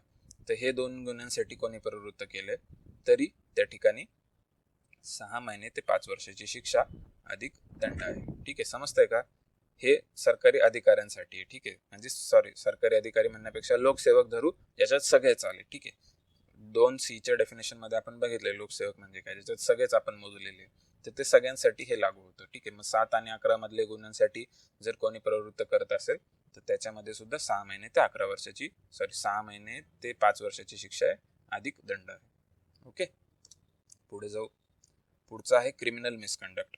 ठीक आहे, आता इथपर्यंत तर ठीक आहे. आता बघा इथपर्यंत आपण जे पण काही कलम बघितले ना, 7 पासून बघितले आपण 12 पर्यंत, या सगळ्यांमध्ये एकच शिक्षा आणि ती कॉमन शिक्षा आहे. ठीक आहे, त्याच्यामुळे जर आपल्याला कुठे शिक्षा विचारली, कारण शिक्षा विचारतं की ह्या गुन्ह्यासाठी किती शिक्षा आहे, त्या गुन्ह्यासाठी किती शिक्षा आहे, असा प्रश्न येऊ शकतो. तर आपल्याला लक्षात ठेवण्यासाठी काही जास्त अवघड नाहीये. 6 महिने ते 5 वर्ष ही कॉमन शिक्षा सगळीकडे आहे बेसिकली. ठीक आहे, फक्त क्रिमिनल मिसकंडक्ट जिथे येतं तिथे थोडंसं बदलले. आता आपण बघू क्रिमिनल मिसकंडक्ट म्हणजे एक्झॅक्टली काय येतं. ठीक आहे, क्रिमिनल मिसकंडक्ट त्याच्यासाठी रिलेटेड आहे सेक्शन 13. सेक्शन 13 म्हणजे काय? Criminal misconduct. यालाच तुम्ही मराठीमध्ये काय लिहाल? गुन्हेगारी गैरवर्तन. गुन्हेगारी गैरवर्तन, क्रिमिनल मिसकंडक्ट. आता लोकसेवक केव्हा क्रिमिनल मिसकंडक्ट करतो? ठीक आहे, आता क्रिमिनल मिसकंडक्ट म्हणजेच गुन्हेगारी गैरवर्तन कशाला म्हणू, तर त्याच्यासाठी काही गोष्टी दिलेल्या. जर लोकसेवक खालील कृती हॅबिच्युअली किंवा इंटेन्शनली करत असेल तर त्या ठिकाणी ती क्रिमिनल मिसकंडक्ट किंवा गुन्हेगारी गैरवर्तन मानण्यात येईल. ठीक आहे, समजलं? आता याच्यामध्ये खालील काही कृती दिल्या ज्या हॅबिच्युअली. हॅबिच्युअल म्हणजे काय? हॅबिट असते, म्हणजे सवयीने. ठीक आहे, एखादी गोष्टीचं आपल्याला हॅबिट असते बघा, सवय असते, सकाळी पेपर वाचण्याची सवय असते, तर ती ह्या गोष्टी हॅबिट झाल्या. ठीक आहे, की ते आपण नैसर्गिकरित्या करतो, ते आपल्याला ते सवय अंगवळणी पडलेलं असतं. ठीक आहे, तर जर एखादा लोकसेवक आहे तो खालील गोष्टी हॅबिटनुसार करत असेल किंवा इंटेन्शनली करत असेल, जाणून बुजून करत असेल, त्याला हे माहिती आहे की याच्यामध्ये शिक्षा होते. ठीक आहे, आणि याच्यासाठी एवढ्या मोठ्या प्रमाणाची शिक्षा आहे, हा ऍक्ट आहे, हे सगळं त्याला जाणीव आहे, पण तो जाणीवपूर्वक करतोय किंवा हॅबिच्युअली करतोय, तर मग अशा वेळी त्याला आपण क्रिमिनल मिसकंडक्ट म्हणू. ठीक आहे, आता हे कायद्याच्या भाषेत ना हे थोडंसं प्रूफ करणं अवघड येतं. ठीक आहे, त्याच्यामुळे 2018 मध्ये इथे आपण थोडंसं चेंज पण केलेलं आहे की ह्या गोष्टी इंटेन्शनली केल्या आहे की हॅबिच्युअली केल्या. आता हे खूप असे ब्रॉड टर्म्स झाले. ठीक आहे, यांना कोर्टात सिद्ध करणं थोडंसं अवघड होऊन जातं. त्याच्यामुळे 18 मध्ये आपण इथे चेंज पण केलंय. पण आता चेंजच्या आधीची स्थिती आपण बघू याच्यात काय होती. चेंजच्या आधीची स्थिती बघा की कोणत्या गोष्टी मुद्दाम केल्या आहे किंवा हॅबिच्युअली केल्या आहे. तर पहिली गोष्ट ग्रॅटिफिकेशन मिळवणे, ठीक आहे, मग हे सेक्शन 7 मध्ये दिलं आहे तेच. दुसरी गोष्ट मौल्यवान वस्तू मिळवणे, सेक्शन 11 मध्ये दिलं होतं तेच. तिसरी गोष्ट काय, अप्रामाणिकपणे किंवा फसवणुकीद्वारे लोकसेवक म्हणून त्याच्याकडे असणाऱ्या मालमत्तेचा वापर स्वतःसाठी किंवा त्यात अफरातफर करणे किंवा इतर व्यक्तीला तसे करू देणे, ठीक आहे. तर हे सगळे त्याच्या केसमधील, ठीक आहे. लोकसेवक म्हणून त्याच्याकडे असलेल्या मालमत्तेचा वापर स्वतःसाठी किंवा त्यात अफरातफर करणे, ठीक आहे. आता समजा एखादा लोकसेवक आहे, ठीक आहे, तर त्याला सरकारने गाडी दिली किंवा बंगला दिलाय, तर अशा केसमध्ये जर तो लोकसेवक म्हणून असणं, आता ही सरकारची मालमत्ता आहे, बरोबर, सरकारची मालमत्ता आहे ही काय त्या लोकसेवकाची वैयक्तिक मालमत्ता आहे का? नाही. आता समजा त्यामध्ये तो फेरफार करत असेल, गाडी दिली आहे तर ती गाडी तो स्वतःच्या प्रायव्हेट यूज साठी वापरत असेल, बरोबर, तर ते सुद्धा याच्यामध्ये येईल. किंवा बंगला दिलाय, बरोबर, मग तो बंगल्यामध्ये स्वतः दुसरा भाडेकरू ठेवत असेल, मग तो पण गैरवापर झाला, येते का लक्षात, किंवा त्याच्यामध्ये अफरातफर झाली, तर अशा भरपूर केसेस येतील. तर असं करणाऱ्या गोष्टी सुद्धा याच्यामध्ये क्रिमिनल मिसकंडक्ट मध्ये मोजलेल्या आहेत. जर पुढचं बघू, तो स्वतःसाठी किंवा इतरांसाठी किंवा इतर व्यक्तीसाठी पैशाच्या स्वरूपातील लाभ किंवा मौल्यवान वस्तू मिळवत असेल तर, ठीक आहे. आता बघा हे काय आहे, ग्रॅटिफिकेशन आणि मौल्यवान वस्तू यालाच कंबाईन करून इकडे परत त्यांनी कायद्यामध्ये अजून एक लिहून ठेवलेले आहे, ठीक आहे. असं वेगळं काही नाही आहे त्याच्यामध्ये, पण एक लिहून ठेवलेलं आहे, आपण तसंच लक्षात ठेवू. नेक्स्ट, जर पदावरती असताना तो किंवा त्याच्या वतीने धारण करणाऱ्या इतर व्यक्तीकडे बेहिशोबी मालमत्ता असणे, उत्पन्नाच्या ज्ञात स्त्रोत सोडून इतर मत्ता ज्याचा हिशोब देता येत नाही अशी मालमत्ता आढळली, तर तो सुद्धा क्रिमिनल मिसकंडक्ट येईल, ठीक आहे. म्हणजे आता पदावरती असताना समजा त्याने त्याचं जी पण मालमत्ता आहे ती डिक्लेअर केली, ठीक आहे. तो पदावरती आहे, म्हणजे आत्ताशी अपॉइंट झाला एखादा व्यक्ती, आणि त्याच्या आधी त्याने त्याची मालमत्ता डिक्लेअर केलेली की माझ्याकडे 10 लाख रुपयाची मालमत्ता आहे, ठीक आहे. पुढे 2 वर्ष निघून जाता, त्या व्यक्तीचा पगार असेल समजा त्या पदावरती 50 ते 60 हजार रुपये, आणि त्याच्यानंतर 2 वर्षांनी जेव्हा लक्षात येतं की याची मालमत्ता डायरेक्टली 1 करोड झाली, बरोबर, आणि मग अशा वेळी जर तो मधल्या 2 वर्षात माझं हे उत्पन्न एवढं कसं काय वाढलं किंवा मालमत्ता एवढी कशी वाढली, याचे त्याच्याकडे ज्ञात स्रोत नसतील, म्हणजे तो सांगू शकत नसेल किंवा प्रूफ करू शकत नसेल की हे लिगली वाढलेलं उत्पन्न आहे, ठीक आहे. एक मिनिट, हे लिगली वाढलेलं उत्पन्न आहे असं जर तो प्रूफ करू शकत नसेल, तर अशा वेळी तो क्रिमिनल मिसकंडक्टच्या डेफिनेशन मध्ये येईल, ठीक आहे. मग त्यालाच आपण बेहिशोबी मालमत्ता म्हणू, की बेहिशोबी मालमत्ता आहे जिला तो सिद्ध करू शकत नाही, ठीक आहे. नेक्स्ट काय, अशा गुन्ह्यांसाठी 1 वर्ष ते 7 वर्ष शिक्षा आणि दंड. आता बघा, हे क्रिमिनल मिसकंडक्टला थोडंसं जास्त शिक्षा आहे. आपण नॉर्मल केसमध्ये काय बघितलं, 6 महिने ते 5 वर्ष, पण क्रिमिनल मिसकंडक्ट किंवा गुन्हेगारी गैरवर्तनला किती आहे, 1 वर्ष ते 7 वर्ष अधिक दंड, ठीक आहे. तर हे आपल्याला लक्षात ठेवायचं आहे. ओके, तर ह्या एवढ्या केसेस दिलेल्या होत्या. 2018 मध्ये काय केलं, या सगळ्या केसेस आहे ना, याच्यामध्ये ना काय होत होतं की हे प्रूफ करणं अवघड होत होतं, ठीक आहे. आणि ह्या बऱ्याचशा केसेस अशा काय म्हणतात त्याने कायद्याला ना, हे बघा, या बऱ्याचशा केसेस ज्या होत्या ना, तर याला 2018 मध्ये त्यांनी चेंज केलं, आणि याच्यामध्ये 2-3च केस ठेवलेल्या, ते आपण पुढे बघणार आहोत. तुम्ही त्याच्यासाठी खाली 2 लाईन सोडून द्या जे आपण इथे लिहिणार आहोत, ठीक आहे. नेक्स्ट, 14 नंबरचं सेक्शन बघा. 14 मध्ये काय केलंय, सेक्शन 8, 9 आणि 12 मधील गुन्हे करणाऱ्या कृती, आता हे ठरणाऱ्या नाहीये, हे करणाऱ्या आहे, ठीक आहे. गुन्हे करणाऱ्या कृती, सॉरी, हे बघू आपण.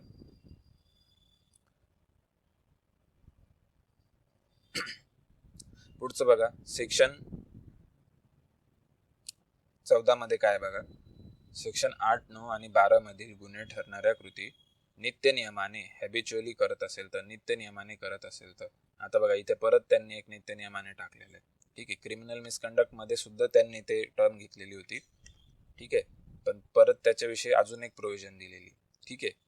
तर मग आता हे थोडंसं कन्फ्युजिंग होऊन जातं, पण आता कायद्यात तसं दिलं तर आपण तसंच लक्षात ठेवू, ठीक आहे. जर तुम्ही त्याच्यामुळे कीवर्ड लक्षात ठेवा, जर तुम्हाला क्रिमिनल मिसकंडक्ट विचारलं किंवा गुन्हेगारी गैरवर्तन विचारलं, तर तुम्हाला हॅबिच्युअली प्लस इंटेन्शनली हे दोन्ही कीवर्ड आठवायचे आणि सोबत शिक्षा आठवायची 1 वर्ष ते 7 वर्ष आणि दंड.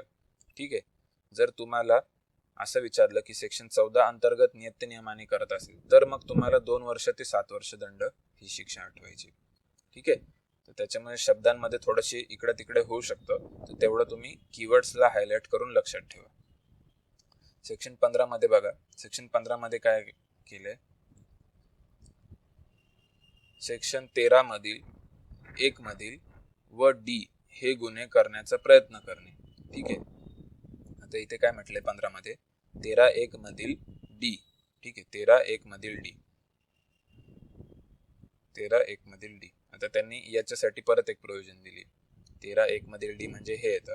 ठीक आहे, की जर तो स्वतःसाठी किंवा इतरांसाठी मौल्यवान वस्तू मिळवत असेल तर अशा वेळी 3 वर्षापर्यंत शिक्षा आणि दंड. ठीक आहे. तर याच्यासाठी त्यांनी परत एक सेपरेट प्रोव्हिजन करून दिलेली. ठीक आहे. याच्याने काय नाही, फक्त आपणच कन्फ्युज होऊन जातो. कायद्यात अशा बऱ्याच गोष्टी असतात की ते इकडं पण ह्या सेक्शन नुसार सुद्धा गुन्हा ठरतो आणि सेम गोष्ट दुसऱ्या सेक्शन नुसार सुद्धा गुन्हा ठरतो. ठीक आहे. तर हे थोडंसं कॉम्प्लेक्स असतं, पण आपल्याला तेवढ्या कॉम्प्लेक्सिटीमध्ये नाही जायचंय. आपण जस्ट लक्षात ठेवू कुठे काय. त्याच्यामुळे मी तुम्हाला कोणते कीवर्ड कुठे हायलाइट करायचे ते सांगितलंय. ठीक आहे. 16 बघा, दंड ठरवताना मालमत्तेची किंमत आणि बेहिशोबी मालमत्ता विचारात घ्यावी. ठीक आहे. मग आता दंड ठरवताना की किती माल त्या व्यक्तीने कमावलेला आहे, बरोबर, आपण तेच म्हणू ना, आता माल कमावलेला आहे, तर मग माल कमावलेला किती त्याच्यावरून त्याच्यावरती दंड ठरवायचा. ठीक आहे. एखाद्याने खूप करोडांची प्रॉपर्टी जमवली असेल काही वर्षांमध्ये तर त्याला जास्त दंड मिळेल, आणि एखादा एवढा मोठा नसेल, त्याला एवढं जमलं नसेल समजा कामकाज, तर मग त्याला त्या हिशोबाने दंड राहील. ठीक आहे. तर मग हे आपल्याला लक्षात ठेवायचं आहे. पुढे जाऊ. प्रकरण 14, खटल्याचा तपास. ठीक आहे. प्रकरण 14 चॅप्टर 4 मध्ये काय दिले, खटल्याचा तपास. मग आता खटला दाखल झाला तर त्याचा तपास वगैरे काय. तर मग आता 17 नंबरचं सेक्शन, वॉरंट शिवाय अटक किंवा कोर्टाच्या आदेशाशिवाय तपास करायचा अधिकार कोणाला. ठीक आहे. मग वॉरंट शिवाय अटक म्हणजे काय, तर कॉग्निझिबल आहे गुन्हा. ठीक आहे. कॉग्निझिबल मी तुम्हाला टर्म सांगितलेली की कॉग्निझिबल मध्ये काय असतं की वॉरंट शिवाय सुद्धा अटक करता येते, पण ते दखलपात्र गुन्हे ज्याला आपण म्हणतो. कॉग्निझिबल म्हणजे काय, दखलपात्र. तर हे तिथे दखलपात्रच आहे. वॉरंट शिवाय अटक म्हणजे इथे दखलपात्र गुन्हे. पण मग ते दखल कोणी घ्यायची आहे त्याच्यासाठी वेगवेगळ्या ठिकाणी वेगवेगळे लोक आहे. ठीक आहे. तर मग ते आपल्याला लक्षात ठेवायचं. मग दिल्लीमध्ये सीबीआय जर केस हँडल करत असेल तर सीबीआयचा जो पोलीस इन्स्पेक्टर आहे, PI आहे, त्याला अधिकार आहे या गुन्ह्याची दखल घेण्याचा. समजतंय. सीबीआय मध्ये PI लाच अधिकार दिलेला आहे या गुन्ह्याची दखल घेण्याचा. इतर मेट्रोपोलिसमध्ये, मेट्रोपोलिस म्हणजे काय, मोठे शहर. ठीक आहे. मोठे शहर आपण असंच लक्षात ठेवू. त्याच्या ठिकाणी ACP, assistant commissioner of police, याला अधिकार आहे दखल घेण्याचा. मग मेट्रोपोलिस कोणते आपल्याकडे, तर मुंबई आहे, कलकत्ता आहे, चेन्नई आहे, अहमदाबाद आहे. ठीक आहे. या 4 शहरांमध्ये ACP ला अधिकार दिलेला आहे या गुन्ह्यांची दखल घेण्याचा. त्याच्यानंतर इतर ठिकाणी म्हणजे इतर जे उरलेले ठिकाणं येतात, तर या ठिकाणी DYSP ला अधिकार आहे. राज्य सरकारचा पोलीस इन्स्पेक्टर किंवा वरील अधिकाऱ्याला कोर्ट आदेशाशिवाय तपास करू देण्याचा किंवा वॉरंट शिवाय अटक करू देण्याचा अधिकार देऊ शकते. ठीक आहे. इथे तुम्हाला लक्षात काय ठेवायचं, इतर ठिकाणी DYSP ला अधिकार आहे, पण राज्य सरकार पोलीस इन्स्पेक्टरला किंवा वरील अधिकाऱ्याला अधिकार देऊ शकते. ठीक आहे. राज्य सरकार देऊ शकते. तर हे आपल्याला लक्षात ठेवायचं. ओके. कोणते पोलीस आपल्याला लक्षात ठेवायचे, दिल्लीमध्ये आहे PI, इतर मेट्रोपोलिसमध्ये आहे ACP, आणि इतर ठिकाणी आहे DYSP, प्लस राज्य सरकार इतर लोकांना सुद्धा अधिकार देऊ शकते. तर हे आपल्याला लक्षात ठेवायचं. 13 नंबर बघू. 13 नंबर मध्ये काय, सेक्शन 13 मधील 1 मधील E साठी बेहिशोबी मालमत्ता संबंधी तपास SP किंवा वरील दर्जाच्या अधिकाऱ्याच्या आदेशाशिवाय नाही. ठीक आहे. बेहिशोबी मालमत्ता आढळली तर त्याच्या संदर्भातला तपास करण्यासाठी SP किंवा त्याच्या वरील दर्जाचा अधिकारी. तर हे पण आपल्याला कीवर्ड लक्षात ठेवायचे. ठीक आहे. मग आपण कोणते कोणते अधिकारी याच्यामध्ये लक्षात ठेवले बघा. याच्यामध्ये आपण लक्षात ठेवलेले आहे SP आहे, DYSP आहे, ACP आहे आणि CBI आहे. CBI मध्ये PI आहे. ठीक आहे. तर हे सगळे आपण या ठिकाणी लक्षात ठेवलेले. ओके. 18 बघा, बँकेचे बुक तपासणे किंवा वह्या तपासणे. ठीक आहे. म्हणजे बँक बॅलन्स वगैरे तपासणे. ठीक आहे. बँक बॅलन्स तपासणे. संशय असेल तर हे तपासलं जाऊ शकतं एखाद्या लोकसेवकाचं. तर वरील अधिकाऱ्यांना जर SP किंवा वरच्या दर्जाच्या अधिकाऱ्याने मान्यता दिल्यास, अन्यथा SP किंवा वरच्या दर्जाच्या अधिकाऱ्याने तपास करावा. म्हणजे स्वतः SP नेच बँक बुक्स तपासायचे किंवा त्याने जर मान्यता दिली तर इतर लोक तपासू शकतात. हे दिले 18 मध्ये. नेक्स्ट प्रकरण 5, मंजुरी आणि इतर बाबी. आता बघा, इतर बाबी आहे आणि मंजुरी आहे. याच्यात काय दिलंय 19 मध्ये बघा, 19 मध्ये खटल्यासाठी पूर्व परवानगी आवश्यक. आता लोकसेवकावरती खटला आहे तर त्याच्यासाठी पूर्व परवानगी आवश्यक. ठीक आहे, तपासासाठी सांगितलंय का? नाही, तपास वेगळी गोष्ट असते पण खटला वेगळी गोष्ट असते. ठीक आहे, आता खटल्यासाठी काय, खटल्यासाठी पूर्व परवानगी कोणाकोणाची घ्यावी लागेल आपल्याला? बघा, केंद्राचा जर तो व्यक्ती असेल केंद्राचा अखत्यारीत तर केंद्राची लागेल. ठीक आहे, राज्याचा असेल तर राज्याचं लागेल, आणि इतर व्यक्तींसाठी त्या व्यक्तीला ज्याने अपॉइंट केलंय किंवा काढू शकते अशा याचा लागेल तो. ठीक आहे, बघा म्हणजे आता बघा, केंद्राच्या सेवेत किंवा पदावरून काढण्याचा अधिकार असल्यास, केंद्राला असण्यास, अशी व्यक्तीचा गुन्हा असेल तर केंद्राची परवानगी लागेल. ओके, समजलं? राज्याच्या सेवेत असल्यास किंवा राज्य पदावरून काढण्याचा अधिकार असल्यास अशी व्यक्ती असेल तर राज्याची परवानगी लागेल. आणि इतर व्यक्तींसाठी त्याला पदावरून काढणारी ऑथॉरिटी किंवा पदावर गुन्हा घडल्या त्या पदावरून काढण्यासाठी आवश्यक असणारी ऑथॉरिटी पूर्व परवानगी मधील कमतरतेसाठी कोर्टाचा निर्णय डावलता येत नाही.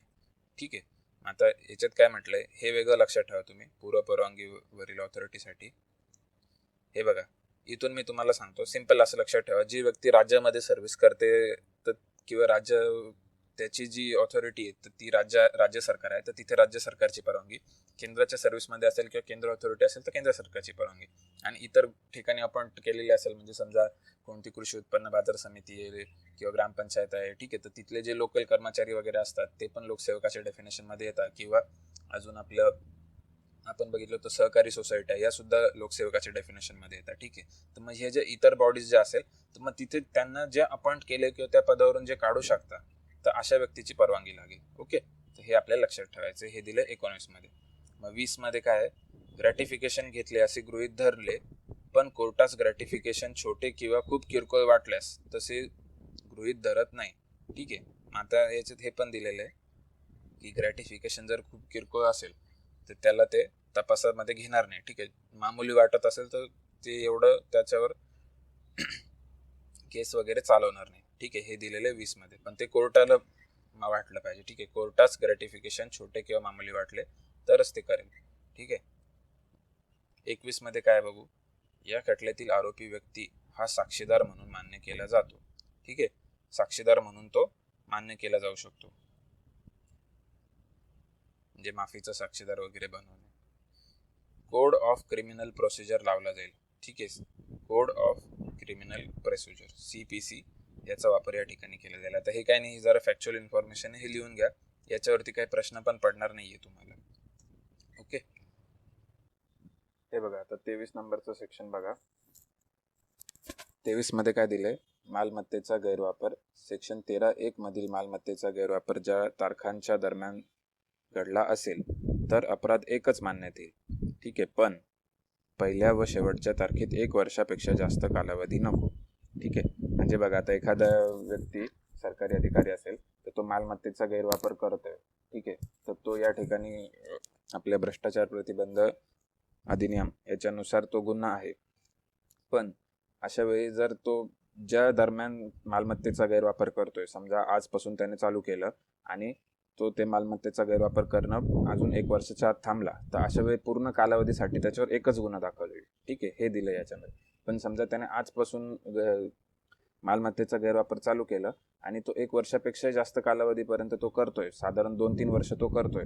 ठीक आहे, आणि मग त्याच्यानंतर तो ते करणं थांबवल्यानंतर ही केस होते तर त्याच्यावरती त्यावेळी मग जेवढे वर्ष झाले 1 वर्षापेक्षा जास्त तेवढे जास्त गुन्हे दाखल होतील. म्हणजे 1 वर्षासाठी 1 गुन्हा दाखल होईल, परत पुढच्या वर्षासाठी दुसरा गुन्हा दाखल होईल, त्याच्या पुढच्या वर्षासाठी तिसरा गुन्हा दाखल होईल. ठीक आहे, म्हणजे काय की अपराध एकच मान्यत केव्हा येईल, जेव्हा त्याच्या पहिल्या आणि शेवटच्या तारखेमध्ये 1 वर्षापेक्षा जास्त कालावधी नसेल तरच तो अपराध एक मान्यत येईल, नाही तर त्याच्यासाठी मग जास्त अपराध मान्यत येतील. ठीक आहे, हे दिलंय 23 मध्ये. ओके, आता 24 बघू आपण. 24 मध्ये काय दिलंय बघा, लाच देणाऱ्या व्यक्तीने खटल्या दरम्यान लाच दिल्याचे निवेदन दिल्यास त्याच्यावरती खटला भरवता येत नाही. ठीक आहे. आता हे मी तुम्हाला सुरुवातीला सांगितलं होतं की आपल्याकडे जो कायदा होता त्याच्यामध्ये लाच देणाऱ्याला सूट दिलेली होती, त्याच्यावरती गुन्हा दाखल होत नव्हता. ठीक आहे. आणि याच्यामध्ये आता 2018ला बदल केलेला आहे. पण जेव्हा हा कायदा होता अस्तित्वात तेव्हा त्याच्या प्रोव्हिजनमध्ये असं होतं की त्याला सूट दिलेली, तर त्याने निवेदन दिलं तर त्याच्यावरती खटला भरता येत नाही. हे दिलं 24मध्ये. ठीक आहे. हे मी तुम्हाला जे आपण बॅकग्राऊंड घेतलं होतं, पहिलीच स्लाइड आठवून बघा, तिथे पण मी सांगितलं होतं तुम्हाला. ठीक आहे. तर मग आता पुढे बघू. नेक्स्ट 25 नंबरचं सेक्शन काय आहे? मिलिटरी, नेव्ही, एअरफोर्स किंवा इतर कायदे अबाधित राहतात. ठीक आहे. वरील कायद्यांसाठी स्पेशल कोर्ट सर्वसाधारण कोर्टच असते. ठीक आहे. यांचं प्रोव्हिजन अशी आहे की जे मिलिटरी, एअरफोर्स, नेव्ही यांच्या संदर्भातले जे करप्शनचे केसेस असतील त्यांच्यासाठी त्यांचे मिलिटरी, नेव्ही, एअरफोर्स यांचे जे कायदे असतील ना ते अबाधित राहतील. हे दिलं आहे सेक्शन 25मध्ये. ठीक आहे. एवढंच लक्षात ठेवा, जास्त काही इम्पॉर्टंट नाही आहे. त्यांच्या कायद्यांवर या कायद्याने बाधा येणार नाही असं दिलेलं आहे. Okay. 26 criminal law amendment act 1952 अंतर्गत, या अंतर्गत काय होईल की जे पण जजेस या केसच्या साठी काम करतील तर त्यांना स्पेशल जज मानण्यात येईल. ठीक आहे. करप्शनशी डील करणाऱ्या केसमध्ये जे निकाल देतील जज तर त्यांना स्पेशल जज मानण्यात येईल. हे दिलं आहे 26मध्ये. ओके. 27 बघू. अपील सांगितलं की आता एखाद्या केसचं अपील जर तुम्हाला करायचं आहे, तुम्ही त्याच्या निर्णयामध्ये खुश नाही आहे, अशा वेळी अपील कोणाकडे करतील तर हायकोर्टाकडे करतील. ठीक आहे. आता यांनी त्याचं रिझन काय दिलं आहे? कारण स्पेशल कोर्टाचा खटला हा सेशन कोर्टातील खटल्यासारखा समजला जातो. ठीक आहे. मग आता सेशन कोर्टातलं अपील ऑफकोर्स हायकोर्टकडे असतं, तर मग स्पेशल कोर्टचं पण अपील या ठिकाणी हायकोर्टकडे देण्यात येईल. ठीक आहे. तर हे दिले 27मध्ये. ठीक आहे. हे तुम्हाला 1 लायनरमध्ये हे सेक्शन्स लिहून घ्यायचे, एक लाईन याच्याविषयी लिहून घ्यायची आणि ती लक्षात ठेवायची. ठीक आहे. माझ्या मते याच्यामध्ये सर्वात जास्त इम्पॉर्टंट कोणतं आहे? 23 नंबरचं सेक्शन इम्पॉर्टंट आहे आणि 27 नंबरचं सेक्शन इम्पॉर्टंट आहे. ओके. पण बाकीचे लिहून घ्या, त्यांना स्किप नका करू. ठीक आहे. आता 28 नंबर बघू. 28मध्ये काय दिलं आहे? इतर कायद्यांच्या तरतुदींना बाधा येत नाही. ठीक आहे. म्हणजे काय म्हणता येते की इतर कायदे तसेच चालू राहतील, तर या कायद्याने इतर कायद्यांच्या काही तरतुदी असतील ज्या याच्याशी कॉन्ट्राडिक्टरी असतील समजा, ठीक आहे, तर त्यांना बाधा येत नाही. हे दिलं 28मध्ये. 29मध्ये काय बघा. 1944च्या अध्यादेशानुसार 38वी सुधारणा करून या अधिनियमामध्ये अपेक्षित सुधारणा करण्याचा अधिकार आहे. ठीक आहे. तर काही नाही याच्यामध्ये सुधारणा करण्याचा अधिकार आहे. हे एवढं काही महत्त्वाचं नाही आहे. ठीक आहे. नाही लिहिलं तरी चालणार आहे. 30 नंबरचं जे सेक्शन आहे ते नंतर रिपील करण्यात आलं होतं ॲमेंडमेंट करून. त्याच्यात पण आपल्याला डिटेलमध्ये जायचं नाही की हे काय होतं काय आहे, ते पण नाही लक्षात ठेवलं किंवा नाही लिहिलं तरी चालणार आहे. हे 2 डायरेक्ट स्किप केले तरी चालणार आहे, याच्यावरती प्रश्न येणार नाही. 31 नंबर बघू. हे इम्पॉर्टंट आहे. ठीक आहे. याच्यावरती प्रिव्हियस इयरमध्ये क्वेश्चन आलेलं आहे. मी तुम्हाला सांगतो. भारतीय दंडसंहिता म्हणजे काय? Indian penal code IPC. Okay. IPCमधील 161 पासून तर 165 अ पर्यंत, ठीक आहे, 161 पासून 165 ए पर्यंत हे कलम वगळण्यात आलेले आहे. म्हणजे हे कलम रद्द करण्यात आलेले आहे, हे कलम रिपील करण्यात आलेले आहे. ठीक आहे. तर हे दिलं आहे सेक्शन 31मध्ये. ठीक आहे. आता बघा, आपण सुरुवातीला जे स्लाइड बघितली होती, पहिली स्लाइड ज्याच्यामध्ये मी तुम्हाला या कायद्याचा बॅकग्राऊंड सांगितलं होतं, तिथे मी तुम्हाला सांगितलं होतं बघा की जोपर्यंत आपल्याकडे प्रिव्हेन्शन ऑफ करप्शन ॲक्ट नव्हता तोपर्यंत इंडियन पिनल कोडमध्ये 161 पासून तर 165 ए पर्यंत हे सेक्शन्स होते जे करप्शनशी डील करत होते. ठीक आहे. पण नंतर त्याच्यामध्ये काहीतरी त्रुटी होत्या म्हणून ते काढून आपण नंतर स्पेशल ॲक्ट आणलेलं आहे. तर तेच कलम 31मध्ये दिलेलं होतं की जे सेक्शन्स करप्शनशी रिलेटेड होते IPCमध्ये, तर त्यांना इथून पुढे वगळण्यात आलेलं आहे. ओके. तर मग तुम्हाला इथे कलम 31 पण लक्षात ठेवायचं आहे, तुम्हाला IPC पण लक्षात ठेवायचं आहे, 161 पासून 165 ए आहे हे पण लक्षात ठेवायचं आहे, आणि ते रद्द करण्यात आले किंवा रिपील करण्यात आले हे पण तुम्हाला लक्षात ठेवायचं आहे. ओके. याच्यावरती प्रिव्हियस इयरमध्ये क्वेश्चन आलेला आहे, त्यामुळे हा सेक्शन तुम्ही विसरू नका. ठीक आहे. पुढे जाऊ. तर बघा, आता हे आपले 31 पर्यंतचे हे संपलेले आहे. आता आपल्याला अमेंडमेंट बघायची. ठीक आहे. आता हा तर झाला आपण बेसिक कायदा जो 1988ला सरकारने पास केला होता. ठीक आहे. पण याच्यामध्ये हा इंटरनॅशनल स्टँडर्ड्सला धरून नव्हता. ठीक आहे. इंटरनॅशनल स्टँडर्ड्समध्ये लाच देणारा अधिक लाच घेणारा दोघांनाही गुन्हेगार धरलं होतं. ठीक आहे. पण भारतीय कायद्यानुसार फक्त लाच घेणारा गुन्हेगार ठरत होता. ठीक आहे. लाच देणारा गुन्हेगार ठरत नव्हता. तर मग इंटरनॅशनल स्टँडर्ड्सशी जेव्हा आपला कायदा मिळता जुळता नव्हता तेव्हा गव्हर्नमेंटच्या लक्षात आलं की आता आपल्याला याच्यात बदल करावा लागेल. मग त्या हिशोबाने भ्रष्टाचार दुरुस्ती 2018 प्रतिबंध अधिनियम. ठीक आहे, मग याच्यामध्ये काय केलं, prevention of corruption amendment act 2018. ठीक आहे, अमेंडमेंट ऍक्ट दुरुस्ती अधिनियम, तर हा पास केला सरकारने 2018 मध्ये. ठीक आहे, तर त्याची डेट पण दिलेली आहे. हा कधी अंमलात आलेला आहे, 26 जुलै 2018 मध्ये. ठीक आहे, तर तुम्हाला ही डेट लिहून घ्यायची आहे आणि ही महत्त्वाची तारीख आहे. ठीक आहे, हिच्यावरती सुद्धा प्रश्न येऊ शकतो तुमच्या राज्यसेवा किंवा PSIच्या परीक्षेमध्ये. ओके, कधीपासून अंमलात आला आहे, एन्फोर्समेंटची तारीख आहे 26 जुलै 2018. आता याच्यातलं बेसिक फीचर काय आहे की आंतरराष्ट्रीय पद्धतीला अनुरूप. ठीक आहे, तर हे मी तुम्हाला इंट्रोडक्शनमध्ये सांगितलं, हे पण तुम्हाला लिहून घ्यायचं आहे की आंतरराष्ट्रीय पद्धतीला अनुरूप असा हा कायदा आपण बनवलेला आहे. याच्या आधीचा जो कायदा होता तो आंतरराष्ट्रीय पद्धतीला अनुरूप नव्हता, पण आता दुरुस्ती करून त्याला आंतरराष्ट्रीय पद्धतीला अनुरूप केलेला आहे, संलग्न केलेला आहे. ठीक आहे, तेच इंग्लिशमध्ये दिलेलं आहे आपण, in conformity with international practices laid down by United Nations conventions against corruption.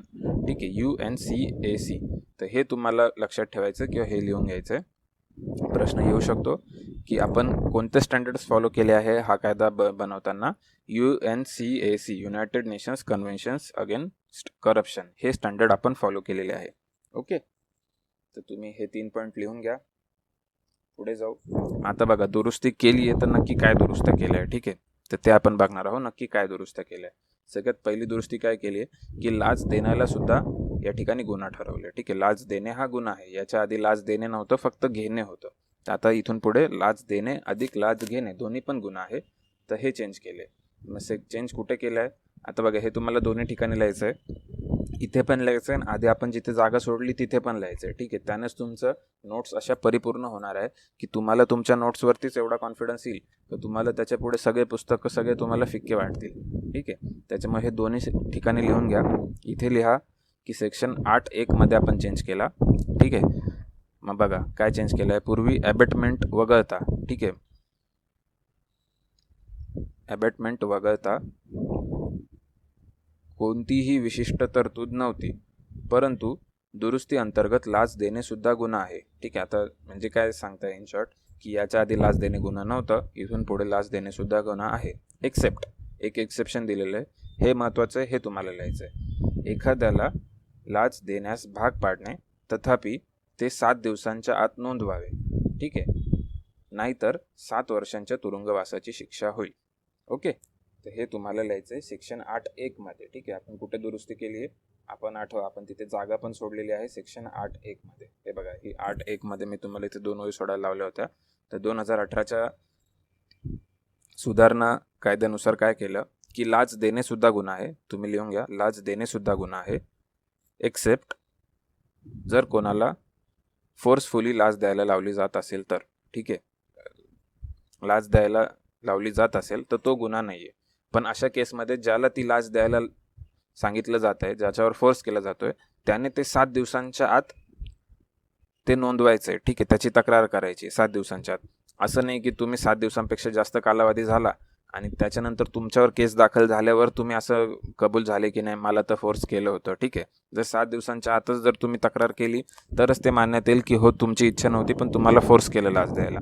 7 दिवसांपेक्षा जास्त कालावधी झाला तर असं मानण्यात येईल की तुम्ही पण तुमच्या इच्छेने लाच दिलेली आहे आणि मग तो गुन्हा ठरेल. आणि अशा गुन्ह्यासाठी 7 वर्षाची शिक्षा आहे. ठीक आहे, किती वर्षाची शिक्षा आहे, 7 वर्षाची. तर ते तुम्हाला तिथे लिहून घ्यायचं आहे. ओके, तेच आपण इथे दिलेलं आहे. आय होप तुमच्या लक्षात आलं असेल आता काय आहे. ठीक आहे, 8(1) मध्ये चेंज केलेलं आहे आपण. कुठे, सेक्शन 8(1) मध्ये. लाच देणे सुद्धा गुन्हा आहे, मी परत रिपीट करतोय, लाच देणे सुद्धा गुन्हा आहे, एक्सेप्ट एखाद्याला लाच द्यायला भाग पाडणे, म्हणजे फोर्स केलं तर तो गुन्हा नाही. पण अशा वेळी ज्याला फोर्स केलंय त्याने 7 दिवसांच्या आत ते नोंदवावं लागेल स्वतःहून की मला या केसमध्ये लाच द्यायला भाग पाडलं.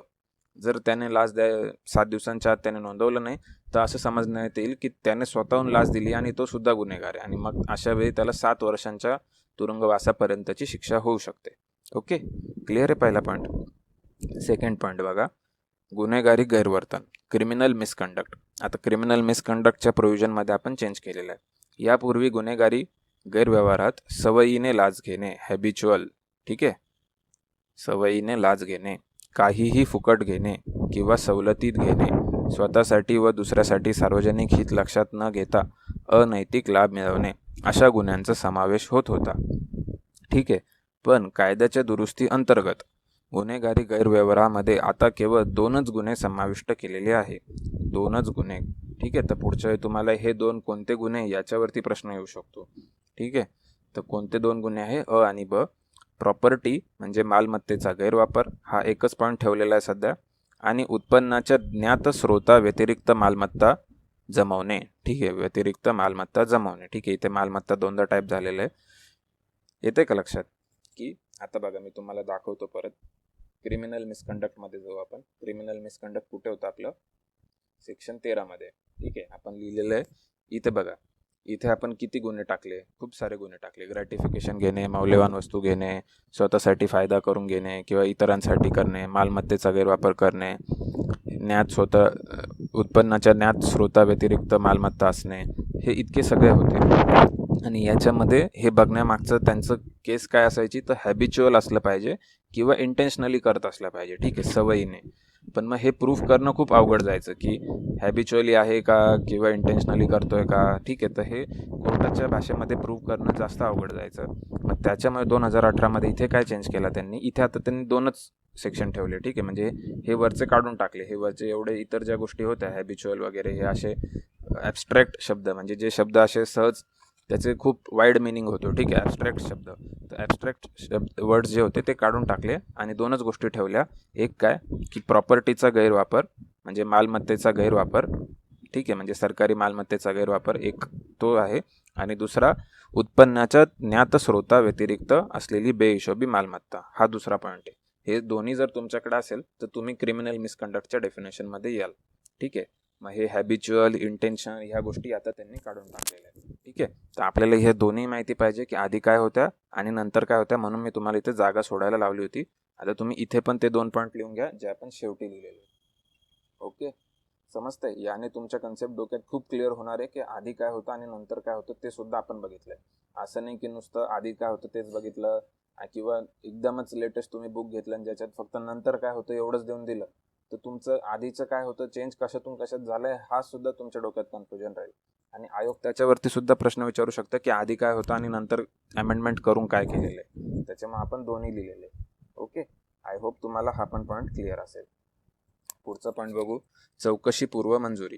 ठीक आहे. आता चौकशी पूर्व मंजुरी ना, आता बघा हे सरकारी अधिकाऱ्यांना आहे ना थोडं प्रोटेक्शनसाठी ना अजून एक फीचर याच्यामध्ये ॲड केलेलं आहे या कायद्यामध्ये. ठीक आहे. जे आधी नव्हतं. आधी जेव्हा कोर्टात केस चालवायची त्याच्याच आधी तुम्हाला परमिशन घ्यायला लागायची. चौकशीसाठी परमिशन घ्यायची गरज नव्हती. ठीक आहे. पण आता चौकशीसाठी पण परमिशन घ्यावी लागेल आणि कोर्टात केस चालवण्यासाठी पण परमिशन घ्यावी लागेल. असे 2 गोष्टी केलेल्या आहेत. ठीक आहे. तर ते बघतोय आपण. चौकशी पूर्व मंजुरी याच्यात काय आहे, need prior approval of relevant authority. ठीक आहे. मग आता रिलेव्हंट ऑथॉरिटी म्हणजे काय येईल, तर जिथे केंद्र सरकारचे कर्मचारी असतील तिथं केंद्र सरकार आणि जिथे राज्य सरकार असेल तिथं राज्य सरकार और गव्हर्नमेंट टू बिगिन इन्व्हेस्टिगेशन. ठीक आहे. तपास चालू करण्यासाठीच. इन्व्हेस्टिगेशन म्हणजे चौकशी पूर्वच. ठीक आहे. However the same does not apply when accused is caught red handed. ठीक आहे. पण हे केव्हा अप्लाय होणार नाही, जेव्हा रेड हँड कोणाला लाच घेताना पकडलंय. ठीक आहे. तर हे तुम्ही मराठीत लिहून घ्या की चौकशी पूर्व मंजुरी लागेल रिलेव्हंट ऑथॉरिटीची तपास चालू करण्यासाठी. पण जर अशा एखाद्या व्यक्तीला रेड हँड पकडलं तर त्यावेळी चौकशी पूर्व मंजुरीची गरज नाही. ठीक आहे. रेड हँडमध्ये जर पकडलं लाच घेताना, डायरेक्ट स्टिंग ऑपरेशन वगैरे करून डायरेक्ट त्या ठिकाणी ऑन द स्पॉट पकडलं, तर मग तुम्हाला त्याची चौकशीसाठी प्रायर अप्रुव्हलची आधी परवानगीची गरज नाही. ओके. ठीक आहे. पुढचा पॉईंट बघू. Sanctions is needed for prosecuting former officials for the offence done while in the office. ठीक आहे. आता याच्यात काय म्हणता येते की जे फॉर्मर ऑफिसर्स आहे म्हणजे गव्हर्नमेंटचे निवृत्त कर्मचारी. ठीक आहे. निवृत्त कर्मचारी, तर त्यांना सुद्धा प्रोटेक्शन दिलेलं आहे. तर अशा निवृत्त कर्मचाऱ्यांविषयी सुद्धा जर नंतर केस चालवायची असेल तर अशा वेळी सुद्धा गव्हर्नमेंटची तुम्हाला सँक्शन्स म्हणजे परवानगी लागेल. ठीक आहे. तर तुम्हाला हे पण लक्षात ठेवायचं आहे की सरकारची परवानगी लागेल निवृत्त कर्मचाऱ्यांविरुद्ध काही सँक्शन्स म्हणजे केस चालवण्यासाठी प्रिव्हेन्शन ऑफ करप्शन ॲक्टच्या अंतर्गत. ओके. तर बघा म्हणजे जे सध्या कर्मचारी आहे तर त्यांना पण परवानगी लागेल आणि जे निवृत्त झाले तर त्यांच्याविषयी जरी केस असेल तरी पण परवानगी लागेल. ठीक आहे. मग त्याच्यामुळे जेव्हा 2018ला हा विधेयक जेव्हा संसदेमध्ये याच्यावरती चर्चा चालू होती आणि पेपरमध्ये सुद्धा याच्याविषयी लिहून येत होतं. तर तेव्हा असं पण लिहून आलं होतं की याच्याने सरकारी अधिकाऱ्यांना जास्त प्रोटेक्शन मिळणार आहे आणि त्याच्यातून करप्शन कमी होण्यापेक्षा करप्शन वाढणार आहे. ठीक आहे, कारण सरकारी अधिकाऱ्यांकडे जास्त पॉवर आलेली, त्यांच्यावर तुम्ही केस चालू शकत नाही, केस चालवण्यासाठी परवानगी लागणार आहे प्रत्येक ठिकाणी. ठीक आहे, चौकशीसाठी परवानगी लागणार आहे, जे निवृत्त अधिकारी आहेत त्यांच्या चौकशीसाठी सुद्धा परवानगी लागणार आहे. तर मग याच्याने काय केलं आहे, तर जनतेला स्ट्रॉंग करण्याऐवजी सरकारी सेवकांनाच स्ट्रॉंग केलं या कायद्याने. ठीक आहे, तर हा आरोप सुद्धा त्यावेळी करण्यात आला होता. तर आता आपण पुढे बघू. पुढचा पॉईंट काय, मालमत्ता जप्त करणे. ठीक आहे, आता एखादा अशा केसमध्ये अटकला आणि तो सिद्ध झाला आहे की त्याने या ठिकाणी मालमत्तेचा गैरवापर केला आहे किंवा बेहिशोबी मालमत्ता जमवली, तर अशा वेळी मालमत्ता जप्त करण्याचा पण अधिकार आहे. This section was introduced for the special court to attach and confiscate property which was earlier done under 1944 ordinance through civil courts. ठीक आहे, तर मग याच्या आधी कसं आहे की जो आपला भ्रष्टाचार प्रतिबंध अधिनियम होता त्याच्यामध्ये एक्सप्लिसिटली कुठं मालमत्ता जप्त करणे असं लिहिलेलं नव्हतं. ठीक आहे, ते कुठनं केलं जायचं, तर ते 1944च्या एका ऑर्डिनन्स थ्रू केलं जायचं. ओके, तर हे एक दुसरा 1944चा एक ऑर्डिनन्स होता, त्याच्या थ्रू मालमत्ता जप्त केली जायची. प्रिव्हेन्शन ऑफ करप्शन ॲक्टमध्ये एक्सप्लिसिटली लिहिलेलं नव्हतं की मालमत्ता जप्त करण्याची अधिकार आहे, पण आता अमेंडमेंटनुसार यांनी काय केलं आहे, तर एक्सप्लिसिटली याच्यात मेन्शन केलं आहे की मालमत्ता जप्त करण्याचा अधिकार आहे. ठीक आहे, हा पॉझिटिव्ह पॉईंट आहे याच्यातला. ठीक आहे, म्हणजे वरचे दोन जर आपण बघितले तर यांना आपण निगेटिव्ह पॉईंट समजू, पण हा एक पॉझिटिव्ह पॉईंट आहे की मालमत्ता जप्त करण्याचा अधिकार आता डायरेक्टली या कायद्याअंतर्गतच दिलेला आहे. ओके, ठीक आहे, तर हे झालं याचं चेंजेस. एवढेच 5 चेंजेस आपल्याला लक्षात ठेवायचे की 2018च्या याच्याने आपल्याला काय चेंज केले. ठीक आहे, तर आपण आता या ठिकाणी पूर्ण कायदा पण बघितला आहे आणि त्याचे चेंजेस पण बघितले. ठीक आहे, आणि या ठिकाणी पार्ट 1 वाला व्हिडिओ आपण या ठिकाणी थांबवत आहोत. याच्यानंतर लगेचच तुम्ही पार्ट 2 वाला व्हिडिओ करा, ज्याच्यामध्ये मी हे सगळे प्रिव्हियस इयर क्वेश्चन्स या ठिकाणी डिस्कस केलेले आहे, जे तुम्हाला स्क्रीनवरती दिसत आहे. ठीक आहे, थँक्यू.